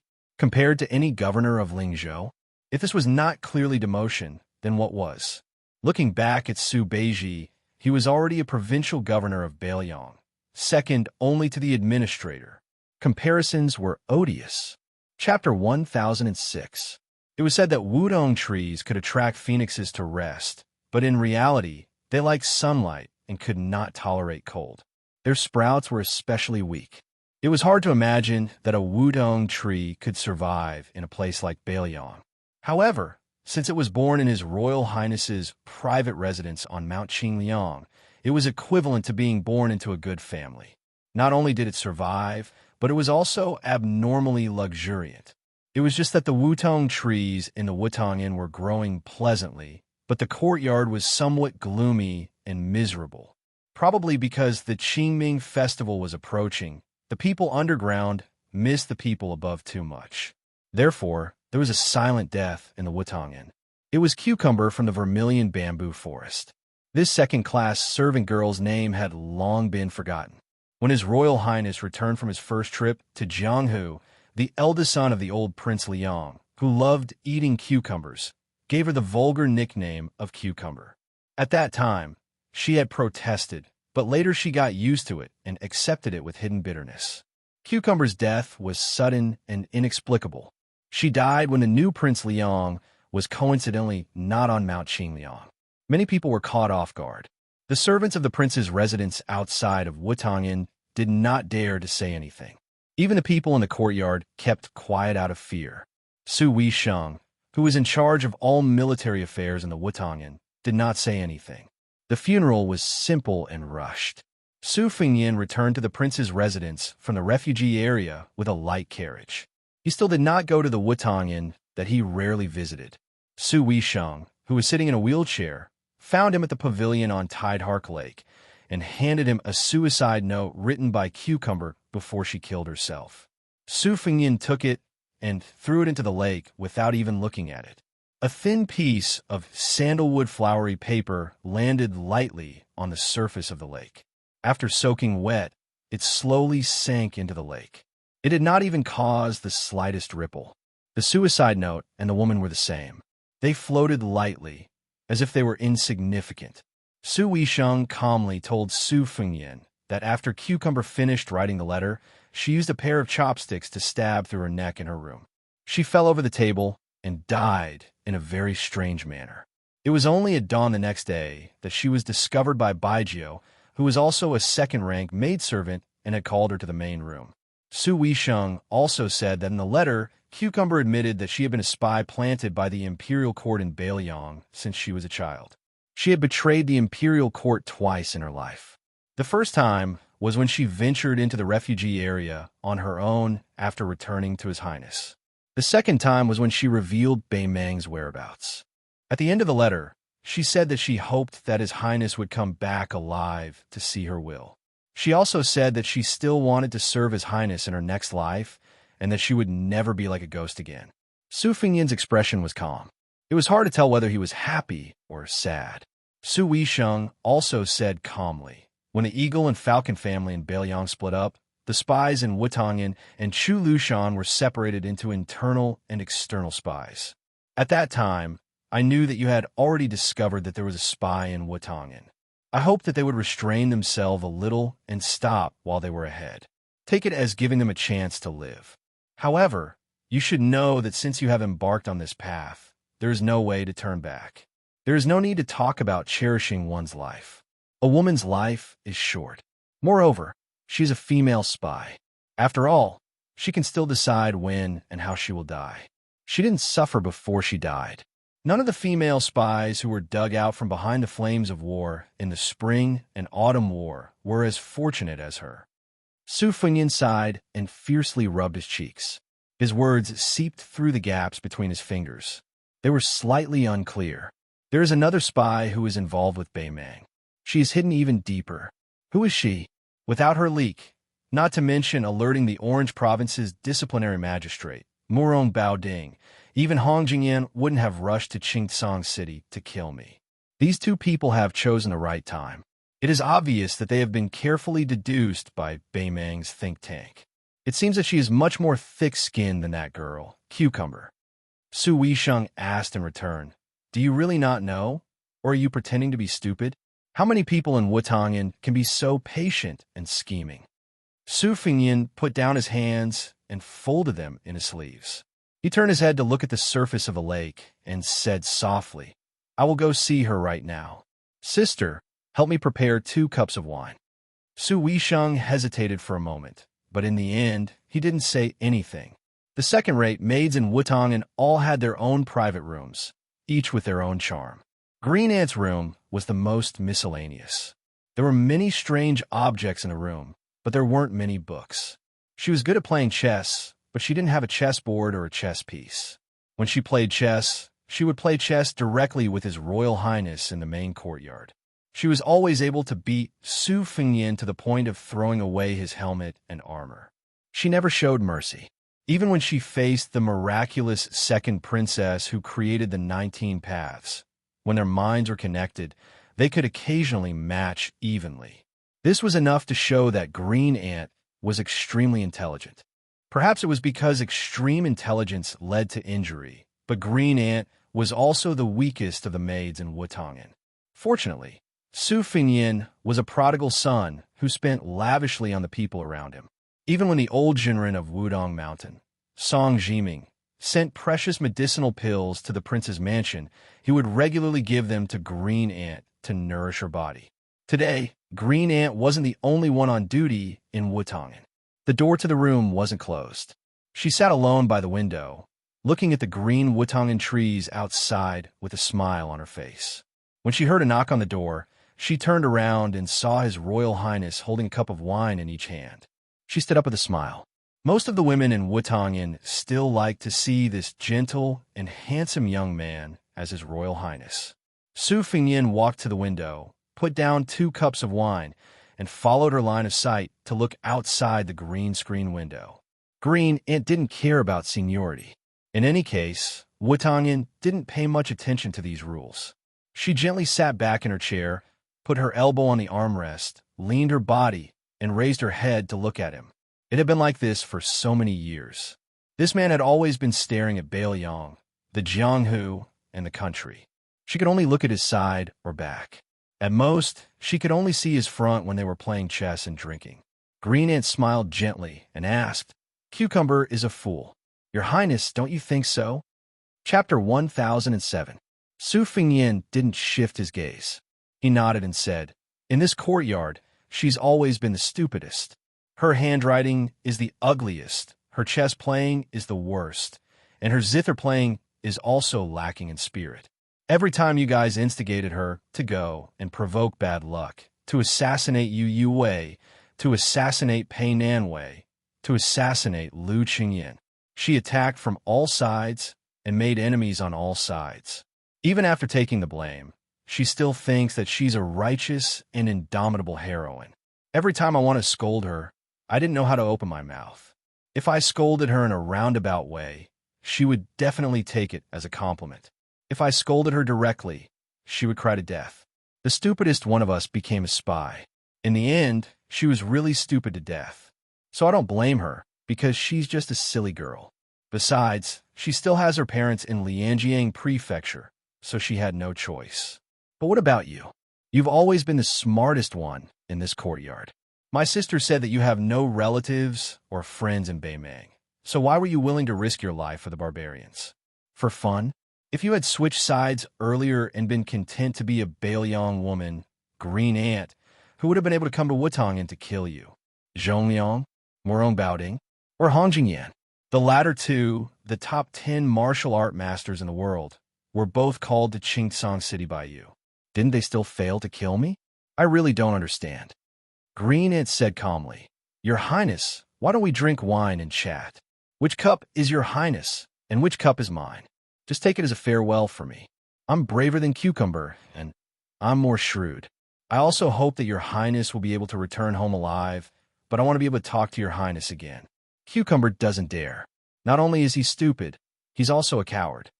Su Fingyan laughed coldly and said softly, "He's already a ghost. It's good that we're here before Qingming Festival." Green Ant shook Su Fingyan's sleeve. Her eyes blurred as she looked into his eyes.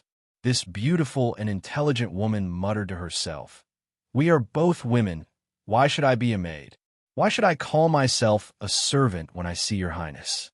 Why should I only be able to look at you from afar for the rest of my life? I'm not stupid. I dare to kill people. I can even kill people on paper.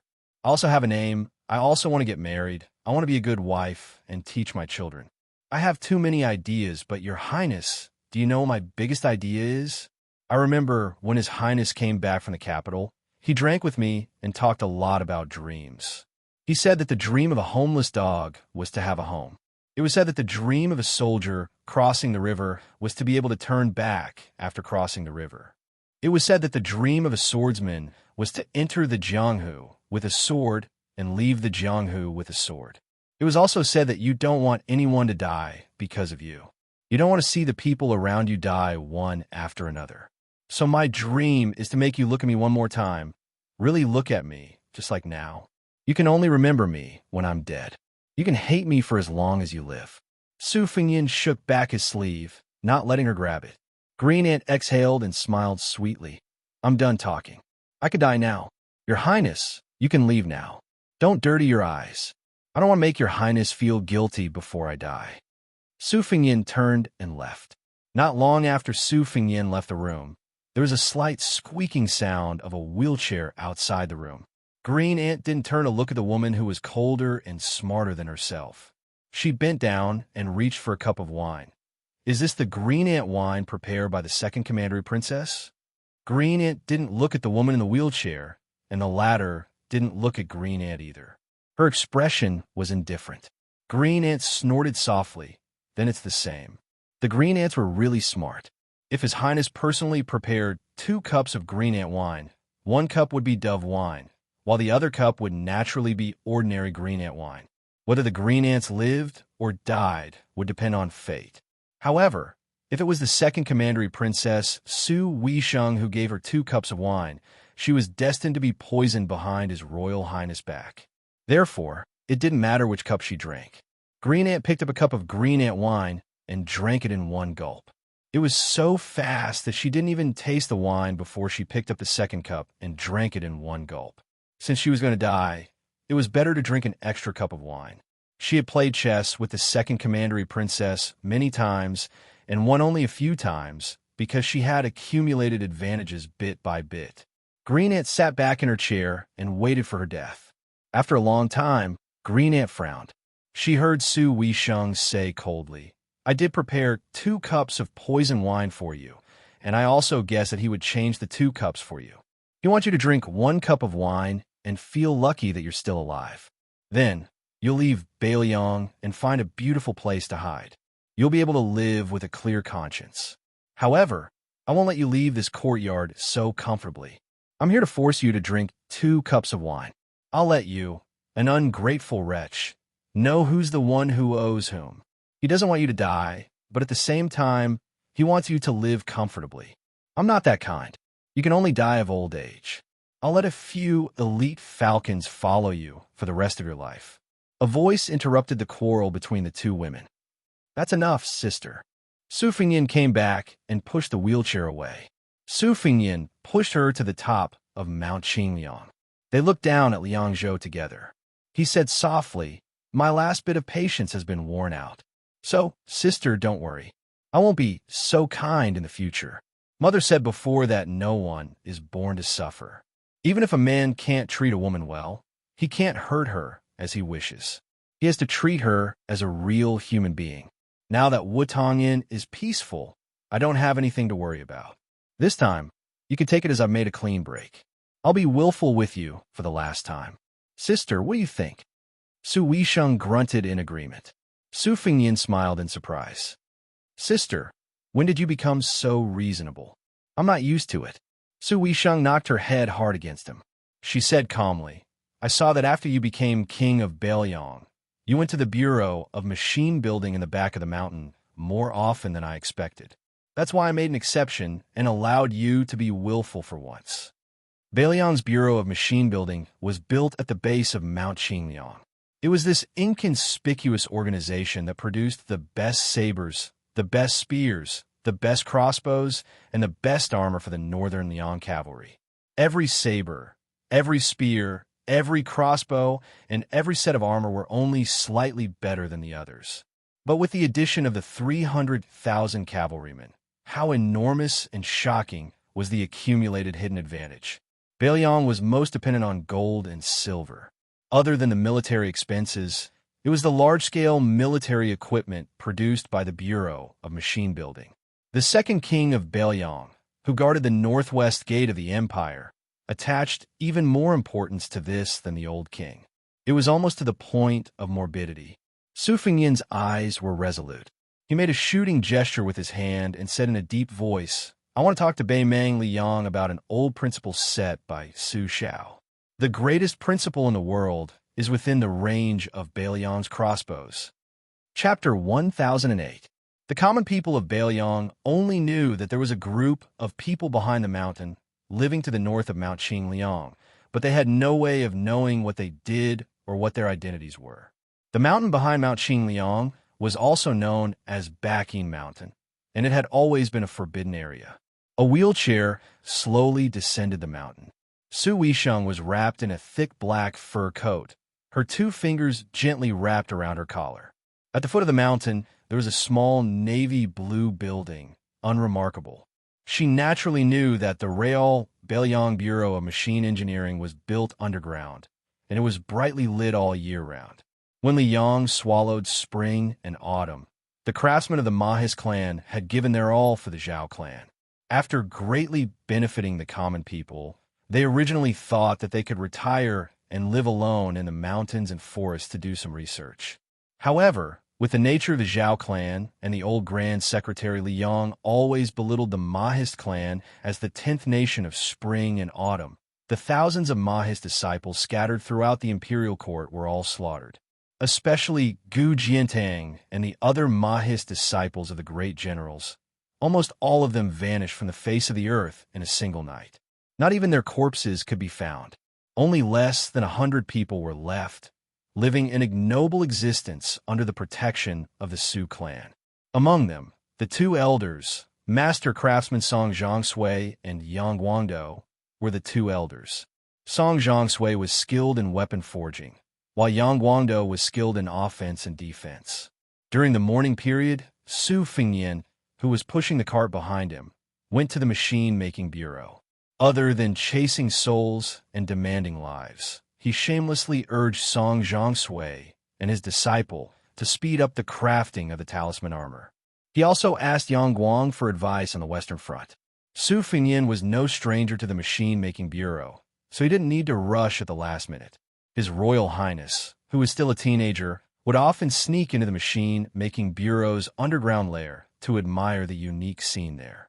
The misleading geographical map of Qingliang Mountain that was purposely leaked out from the prince's mansion when he was playing fishing tricks with his enemies in Jianghu was created by Su Fengnian and Song Zhongshui's disciple, Chao Wei.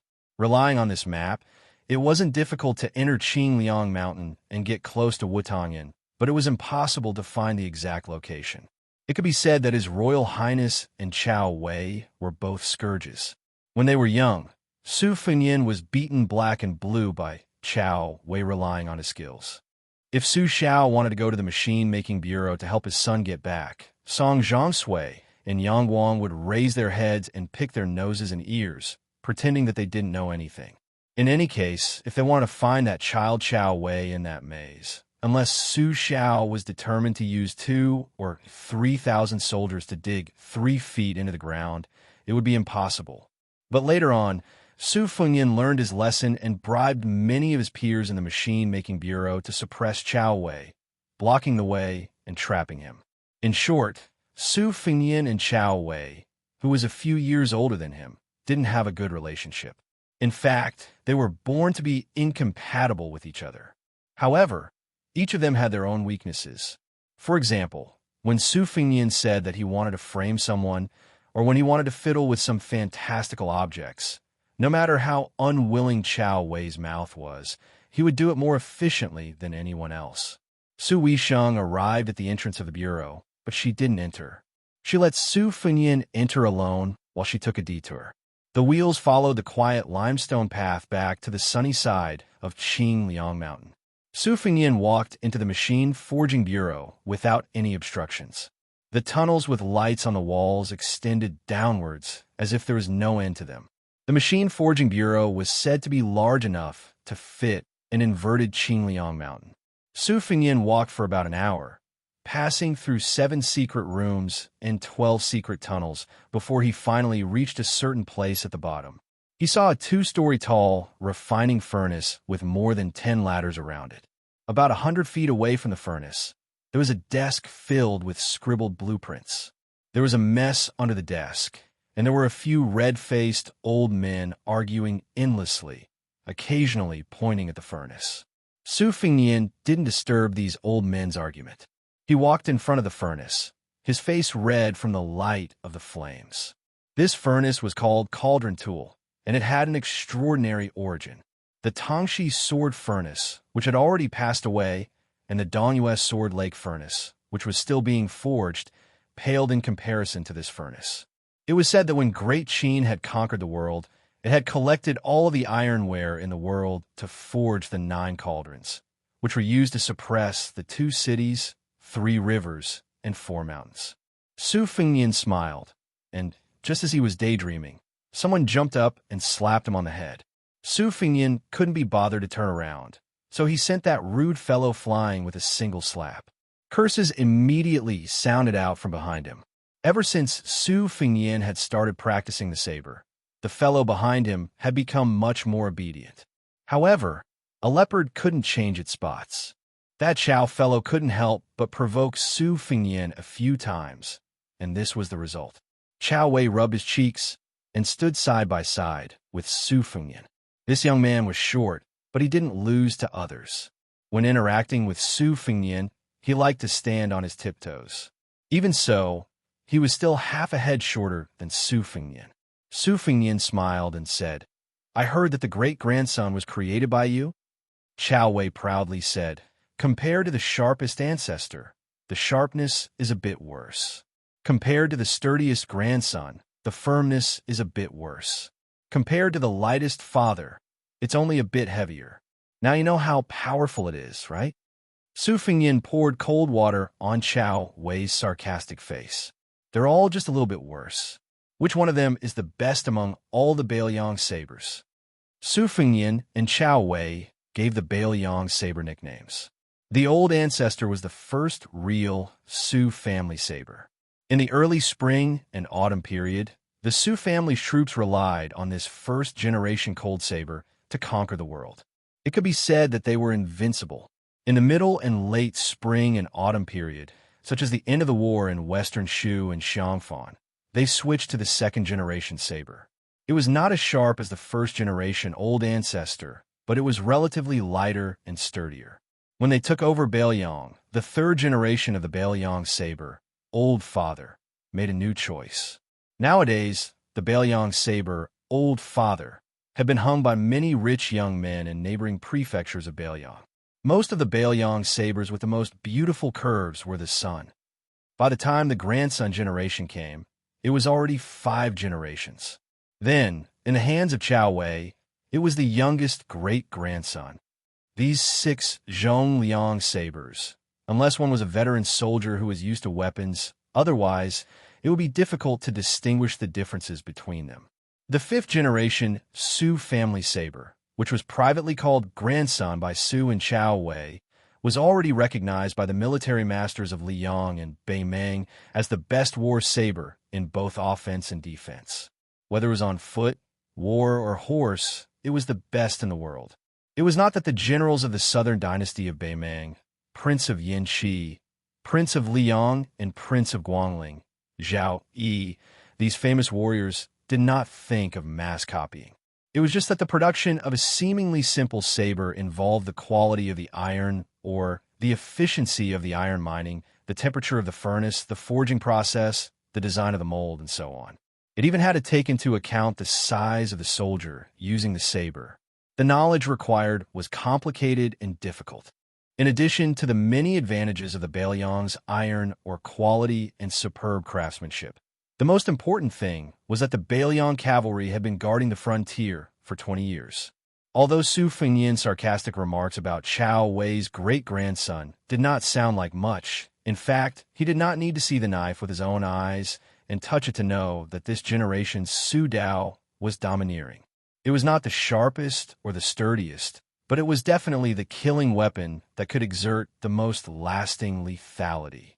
As expected, Chao Wei, who felt insulted, jumped up and scolded, "You layman, if you have the ability, don't touch a great-grandson in your life." Su Fengyan was too lazy to bicker with him. He reached out his hand, and very quickly, Chao Wei's apprentice brothers ran over and presented 3 new knives with both hands.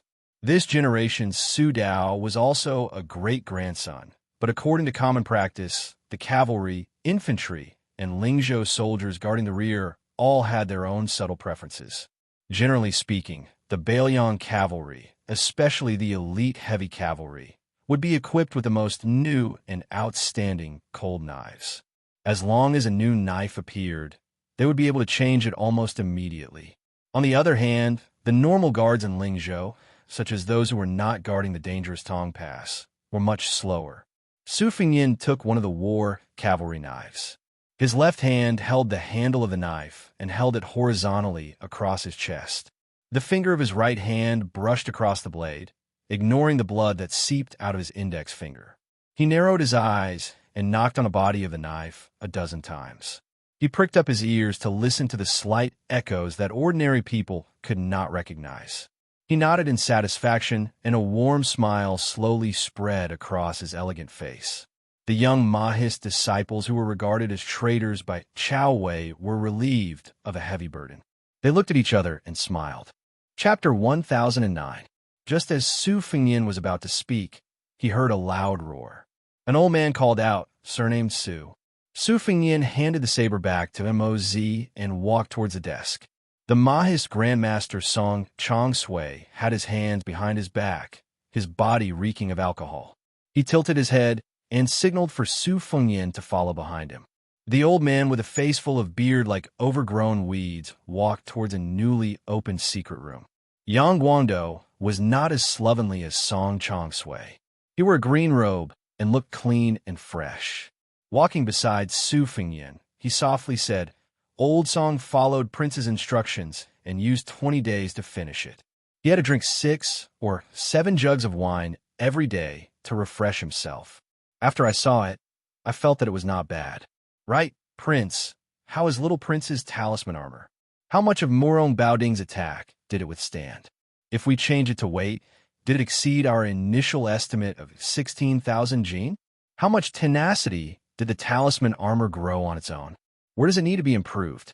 If the heavenly tribulation purple lightning is measured by 8 or 9 or 9, as for how heavy it should be, Prince, you should give us an exact number. This way, the machine bureau can be targeted. We can't spend so much effort to build a mirage. This is against the rules of the Mahis family. Prince should also know Old Song's temper, with his nature of wanting to get to the bottom of things." At the front, Song Chong Sui gave a cold snort. Su Fengyan took out a prepared letter from his bosom. He smiled and said, "I've written all of these things in the secret letter. Elder Yang, you just need to follow it step by step." Yang Guangdou put the letter in his sleeve and nodded with a smile. Song Chong Sui pushed open the door to the secret room. His field of vision suddenly opened up. There were mountains and rivers under his feet. This was probably the largest and most detailed sand table in history. It included the 3 provinces of Bailiang, the land of refugees, the western regions, Western Shu, Nanzhao, and all 13 provinces of the Beimang dynasty. To be precise, this was the entire western line that ran through the world.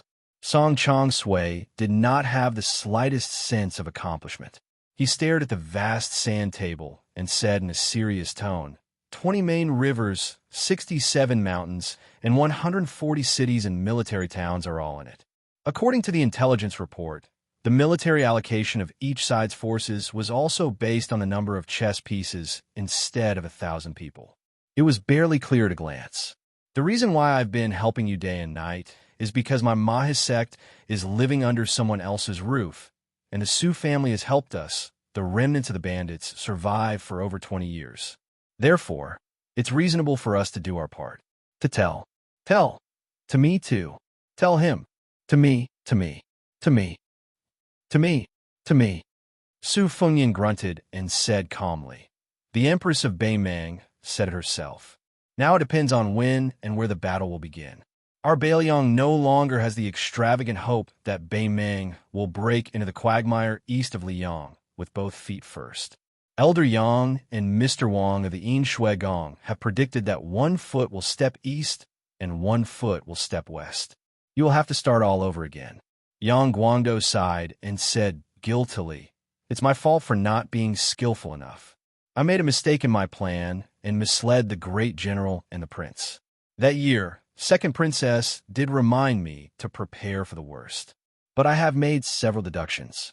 I don't think that Beimang has any chance of winning if they go straight to the east under the order of Taiping. Su Fengyan waved his hand and interrupted Yang Guangdou's words. He said softly, It's okay. Elder Yang, you don't have to blame yourself. In the end, the gains and losses of the study table still have to give way to the outcome of a tough battle. Song Chongsui sneered. Elder Yang, listen to what he said. This guy looks down on you, the strategists who only know how to talk on paper. He is really of the same origin as Lame Su. He doesn't believe in anything. In the end, he only believes in the knife in his hand. Su Fengyan and Yang Guangdou both laughed it off. Chao Wei had sneaked into the sand table at some point. He walked in an arc and squatted in one place, muttering endlessly. Su Fengyan looked at the guy's back. The two of them were natural enemies. Su Fengyan was very familiar with Chao Wei. This shorty was very cheap. He was the kind of guy who would never stand if he could sit, and never sit if he could lie down. He was very shameless. Those who were not familiar with him would feel that he deserved a scolding after a few words. After getting familiar with him, they would feel that this guy really deserved a beating. Chao Wei was afraid of death and blood, but he wanted to lead troops to war one day. He dreamed of going to war himself. Other people hoped to be conferred the title of Marquis because they wanted a bright future and power. But Chao Wei just wanted to have fun. Before Su Fengyan became the king of Bailiang, Chao Wei was still quiet. They just quarreled when they met. But now that Su Fengyan had become the king of Bailiang, Chao Wei was like a cat who had been injected with chicken blood. He shouted that he wanted to ask Su Fengyan for a few thousand light cavalry, and then ran to the western region to hide. In his words, he wanted to directly stab Beimang. Su Fengyan did not pay attention to him at first, but this guy threatened to exchange the 6th-generation Su Dao for the command of a few thousand cavalry. As a result, his great-grandson really came out. Chao Wei's art of war was unorthodox. Su Fengyan was not sure of his depth, but Chao Wei's style could be described as an example. Just like playing chess, Chao Wei was not willing to sit down and play. He would feel too tired, so there was no need to make the first move and think long and hard. Chao Wei would only look at the two people playing chess with cold eyes and would not say anything. But when the two sides were about to end the game, he would randomly take out a chess piece that should not be on the chessboard and knock it down. He would say that the game was settled, but he would say that it was a game where he could defeat 200 chess pieces with 1 or 2 chess pieces. He would not want to beat this kind of rascal to death. However, the sloppy Chao Wei was only afraid of one person. Even if it was Su Weisheng, whether it was fighting, playing chess, the art of war, or quarreling, Chao Wei did not have a chance of winning. He really had to admit that. In the past, Chao Wei was short. His catchphrase was, "Wait until I become the great general of the country. If you dare to look down on me, I'll chop off your head. Then we'll see who's taller." As a result, Su Weisheng coldly retorted, saying that with Chao Wei's height, it was useless to chop off other people's heads. Only by chopping at the waist could one be taller than others. Since then, Chao Wei was no longer willing to say this catchphrase. Before Su Fengyan left, he was scolded by Old Man Song. Song Zhongsui scolded this guy for being a prodigal who did not know how to manage the household. Song Zhongsui scolded this guy for accepting the Second Imperial Edict of the Imperial Court, accepting the title of Pillar of the State and the Imperial Court's decision not to revive him. He scolded him for having no backbone and also scolded Su Fengyan for neglecting the essentials and neglecting the generals. In any case, this old man scolded whatever he thought of. Song Zhongsui's attitude showed that he was not satisfied with anything. The young king of Bailiang was scolded with spittle in his face, but his smiling face did not change. He also did not talk back. He just stood there and wiped his face with his sleeve several times. If Yang Guangdou did not stop him, Song Zhongsui, who was full of energy, would have rolled up his sleeves and directly pointed at the new king's nose and scolded. Su Fengnian waited until the old man had no more energy to scold him. Then he turned and left with a helpless face. Yang Guangdou stood at the door with a helpless face and said, "Old Song, it's about time. Su Fengnian is the king of Bailiang after all." Song Zhongsui stared and said, "What? Can't I scold him after he became a king?" Yang Guangdou glanced at the young man's back and said softly, "You should at least leave him some face. You and I both know that it is not easy for this young man to become a king. If it was someone else who was scolded by you like this, he would have already thrown a tantrum." Song Zhongsui snorted coldly and said, "He dares." Yang Guangdou smiled and asked, "Do you really think he doesn't dare?" Song Zhongsui was stunned and smiled knowingly. "This kid won't." Yang Guangdou nodded slowly and said, "That's right." Song Zhongsui sighed softly and said, "I am too lazy to scold others, and I don't want to scold them. Nowadays in Bailiang, most of the old men who can scold him have left. If even I don't scold him, this kid will be really lonely." Chao Wei sneaked behind his two masters and said shamelessly, "The saber has been made. That guy cannot give me a soldier, right?" Song Zhongsui slapped Chao Wei's head and said, "Look at you, go play with your eggs." Chao Wei said angrily, "That guy is so stingy that he won't give me anything. He has no shame. No, give me back my saber." Yang Guangdou blinked and reached out his hand. He turned it over and said with a playful smile, "This number can't run away." Chao Wei was stunned on the spot. Su Fengnian walked back to the ground and carried a new saber from the Su family. He walked along the shady mountain road to the top of Mount Qingliang and sat on a stone bench at the bottom of the building. He pulled out the cold saber from its scabbard that might soon be stained with blood on the border and gently flicked it. Great rivers and mountains, great heads that can never be cut off. Chapter 10:10. Feishou City in the south of Lingzhou was the northwest terminus of the Liang transport, while Xiangfan and Qingzhou was at the center of the empire supply line. Thus, if the imperial court wanted to accurately grasp Bailiang's weakness, they had to have the cooperation of the king of Jing in Zhaosun. Currently, Tantanon, who was the left assistant of the secretariat, was very satisfied with Xiangfan's actions. For this reason, he asked the imperial court for an exceptional promotion, which was also against the rules. He generously invited Lu Su, who was behind the scenes of Jing and Palace, to the front of the stage and gave him the opportunity to lecture at the Hanlin Academy, which was what the common people called the Dahuang gatekeeper. He also specially allowed him to not go to the capital to take up a post. Previously, Bailiang's Qin Shiliang had temporarily stayed in Feishou City. He had stalled for a full 10 days with the imperial court's deputy minister of grain transport, Gu Desheng. He had used all his tricks, but he could not make the deputy minister relent at all. At dawn, a simple carriage entered Feishou City from the north gate and stopped at Shanghai Pier in the south of the city. 3 men of different ages walked down from the carriage. 2 of them were young men of similar age, and one of them was a thin old man in a green robe.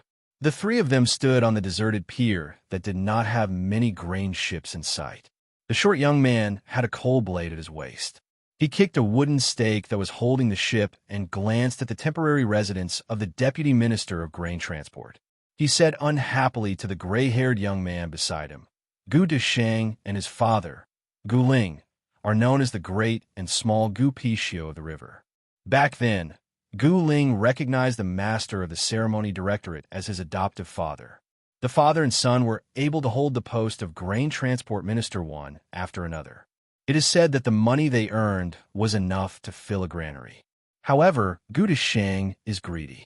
Now that the imperial court has old man Huan personally watching his money bag, no matter how bold he is, he would not dare to take a single copper coin for Bailiang. In my opinion, this is a dead end. Why don't we just kill the one surnamed Gu? In the future, Whenever a transport minister comes, we'll kill them all. We'll kill them until no one from Liang dares to provoke us. When the time comes, our Bailiang can strut around and privately sell our grain. The grain transport from Feishou City to Xiangfan City consists of 16 canals of various sizes and no less than 50 granaries. There are bound to be places that dare to do business with Bailiang. Even if we take a step back, if we really can't do it, we'll just rob them. Mount Qingliang has raised so many dogs of the Jianghu.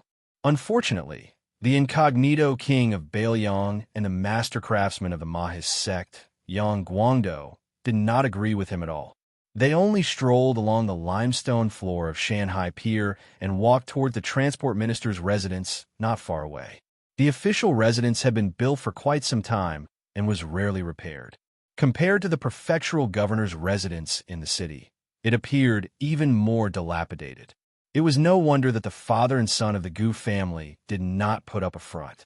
If they really overstepped their authority, they would be accused by the imperial censor of colluding with Bailiang to fill their own pockets.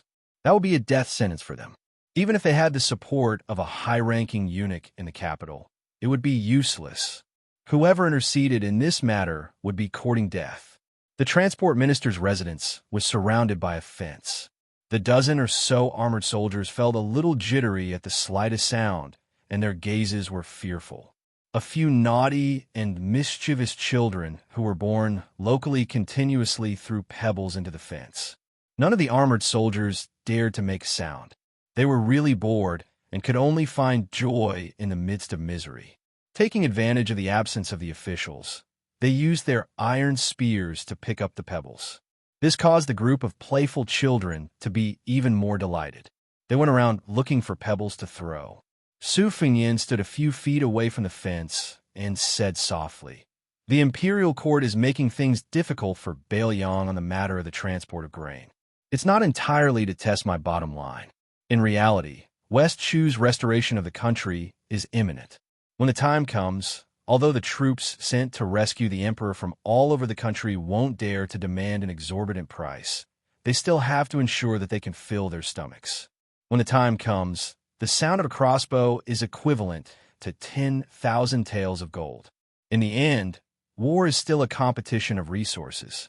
Otherwise, without money and without food, even if Gu Jiantang has hundreds of thousands of soldiers, he won't be able to survive the new West Chu with Sun Shiji inside, devising strategies, and Chao Chongqing leading the troops from the outside.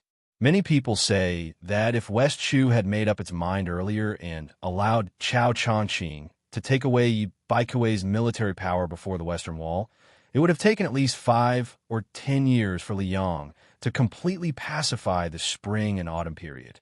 Yang Guangdou smiled and said, "I have made countless deductions about West Chu's restoration of the country.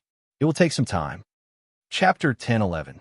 Su Fengyan nodded and said, 60% of the world's taxes come from West Chu. Over the years, Liang has squeezed West Chu into a miserable state. No matter how rich a place is, it can't afford to kill the goose that lays the golden eggs. However, Yuan Bunshi and Baiyin have always wanted to force West Chu to rebel. Gu Jiantang and Gu Lu have also dreamed of fighting West Chu. In times of peace and prosperity, civil officials enjoy prosperity, while military generals can only live off their savings. Therefore, the emperor of the Zhao family quickly found something for important officials like Zhao Yuling and Yin Maochun to do, either to evaluate officials or to preside over imperial examinations, so that when the time comes, they won't have too much energy and can only be used as a hindrance. Over the years, the imperial court has deliberately weakened the military defense around West Chu. On one hand, it wants to make West Chu feel that there is hope for the restoration of the state. On the other hand, it wants to be more sinister. Among the vassal kings, not to mention the prince of Jiaodong Zhao Sui, the prince of Huainan Zhao Ying, and the king of Jing and Zhao Hong, they are all relatively weak vassal kings. However, they still have at least 4,000 to 5,000 elite soldiers in their hands. Sending them to quell the rebellion is an overt plot by the imperial court. They have no choice but to obediently go to West Chu's border and wipe out all the elite soldiers. This kind of sinister move to weaken the vassal kings is definitely Yuan Bunxi's idea. When the West Chu matter is over, the Prince of Guangling, Zhao Yi, will have a direct confrontation with West Chu. After this battle, most of the fat that he has painstakingly cultivated will be cut off. If he is unlucky, not a single soldier will be left behind. Even I feel pain for him. Liao Dong's Zhao Sui has been suppressed by Gu Jiantang to the point that he can't breathe, so only Yin Qi Zhao Bing and I are still unrestrained. However, Bei Meng is very considerate and has a tacit understanding with Li Yang. He will immediately fight to the death with Bailiang. You fight your West Chu, I fight my Bailiang. Everyone is doing their own thing. I even suspect that Yuan Bunxi and the Imperial Decree of Peace are in cahoots. In the end, only Zhao Zhu's father, the great vassal king, can still be free and unfettered. Yang Guangdou smiled gently and said, Nailan Yuxi's ability to avoid disaster is the second in the world. No one can claim to be the first.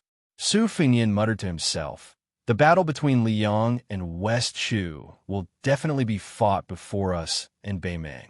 Even if the Zhao clan is fully aware that Bei Meng has no time to take care of the Eastern Front, they will not let Gu Jiantang participate in it. With great difficulty, they manage to get rid of Su Xiao. They can't raise another Su Xiao.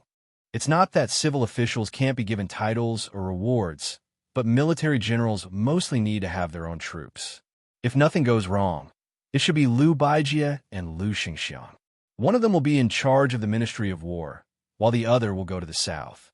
However, Liu Baijie is just the newly appointed Minister of War, so the possibility is small. As long as Liu Xianxia can obtain military merits, he can return to the capital next year to contend with Liu Baijie, so that the Ministry of War will not become the only Ministry of War under Tangxi Sword Immortal. If Liu Xingxiang takes the lead, a few old bastards like Ngua's General Yang Xinxing will definitely take advantage of the opportunity to get a share of the action. However, whether it's Liu Xingxiang or Yang Xinxing, these old generals, they're all far inferior to Cao Changqing. Liu Xingxiang is still fine, he's not bad at commanding troops, but he is bound to be restrained in all aspects. In the early stages, the only ones who can fight to the death in a disadvantageous situation are probably the troops of Prince Guangling, Zhao Yi. In my opinion, this battle is not likely to be fought. Perhaps Cao Changqing will be unstoppable all the way to Great and City. Yang Guangdou frowned. After West Chu takes the advantage, they will go up north? Not to mention Cao Changqing. Even if Bei Meng dares to place the final battle outside of Great and City, their chances of victory are not high. Su Fingyan smiled and said, I'm just speaking casually. Yang Guangdou laughed and said, if that's really the case, it will be a great thing for Bei Meng. Perhaps Bei Meng will suddenly have an idea and decisively give up on the Western Front and turn to attack the Eastern Front. Together with West Chu, they will attack Great and City from the north and south. That will be wonderful. Didn't Gu Jiantang always feel that he lost to the general because of the timing? Now, he has a chance to prove himself. For so many years, he's been building the Eastern Front. He's got both manpower and money. He can get whatever he wants from the imperial court. If he still can't get what he wants, Gu Jiantang should hang himself with some noodles. Chao Wei interrupted and asked, is Cao Changqing really that powerful? Yang Guangdou sighed softly and said, during the spring and autumn period, the scholars of West Chu were the most prosperous. West Chu's Chao Lonely was the most proud. Chao Tu is the best, and he alone is the best in West Chu. This is not a boast. However, the world has been blinded by his magnificent feat of entering the palace. Most people feel that he is an expert in martial arts. When it comes to arranging troops, he and Chun Jibao are probably the best. Gu Jiantang's strength lies in the fact that in every battle, he wants to take advantage of the geographical advantage. He says that if he doesn't fight, he will win. Overall, compared to Chao and Chun, he is still slightly inferior. However, the timing of the heavens is illusory and can only be encountered but not sought. Gu Jiantang's timing is the general trend of Li Yang. Cao Changqing's timing is the length of West Chu's destiny. As for Chun Jibao, he is probably still waiting. Su Fengnian smiled faintly and said, Chen Jibao is waiting for Chao, Chongqing, and West Chu to be destroyed together. He is waiting for Bei Meng to fight Bailiang and Gu Jiantang until their vitality is greatly damaged. Then, it will be his turn to take the stage. Su Xiao only flattened the spring and autumn period. Chen Jibao's ambition is obviously greater. He wants to unify the world with his own hands and forge a vast empire that has never been seen in 1,000 years. As for whether he wants to be the emperor himself, only heaven knows. Yang Guangdou exhaled deeply and said, Once the great general leaves, the world will be in chaos. Chao Wei clicked his tongue and said, In any case, I definitely won't fight Chen Jibao face to face. The short man counted on his fingers and said slowly, The land of refugees already has the Foam Battalion stationed in Xingsong. Young Prince's Longxiang army has also infiltrated. In addition to Fatty Chu and Yuan Baixiong in the north of Liang and Yu provinces, Bailiang finally has its own eastern and western lines. In addition, there are 14 new captains guarding the important towns and passes within the borders. It is the second line of defense. As for me, I am further northwest of the land of refugees and can be considered the most important third line of defense. In fact, I don't care whether I am defending or not. In any case, I am only attacking and not defending. When you guys are fighting to the death, I will make the final decision. Hey, surname Su, let's make a deal first. If you give me 5,000 light cavalry and 10,000 high-quality war horses, I can help you take advantage of the chaos and flatten the Southern Dynasty's nest. If you dare to give me 10,000 men and 20,000 horses, I will help you take over the Northern Dynasty's king's tent. Su Fengnian said helplessly, It's not that I can't give you, but do you really think that Bei Meng is a bunch of blind and useless people?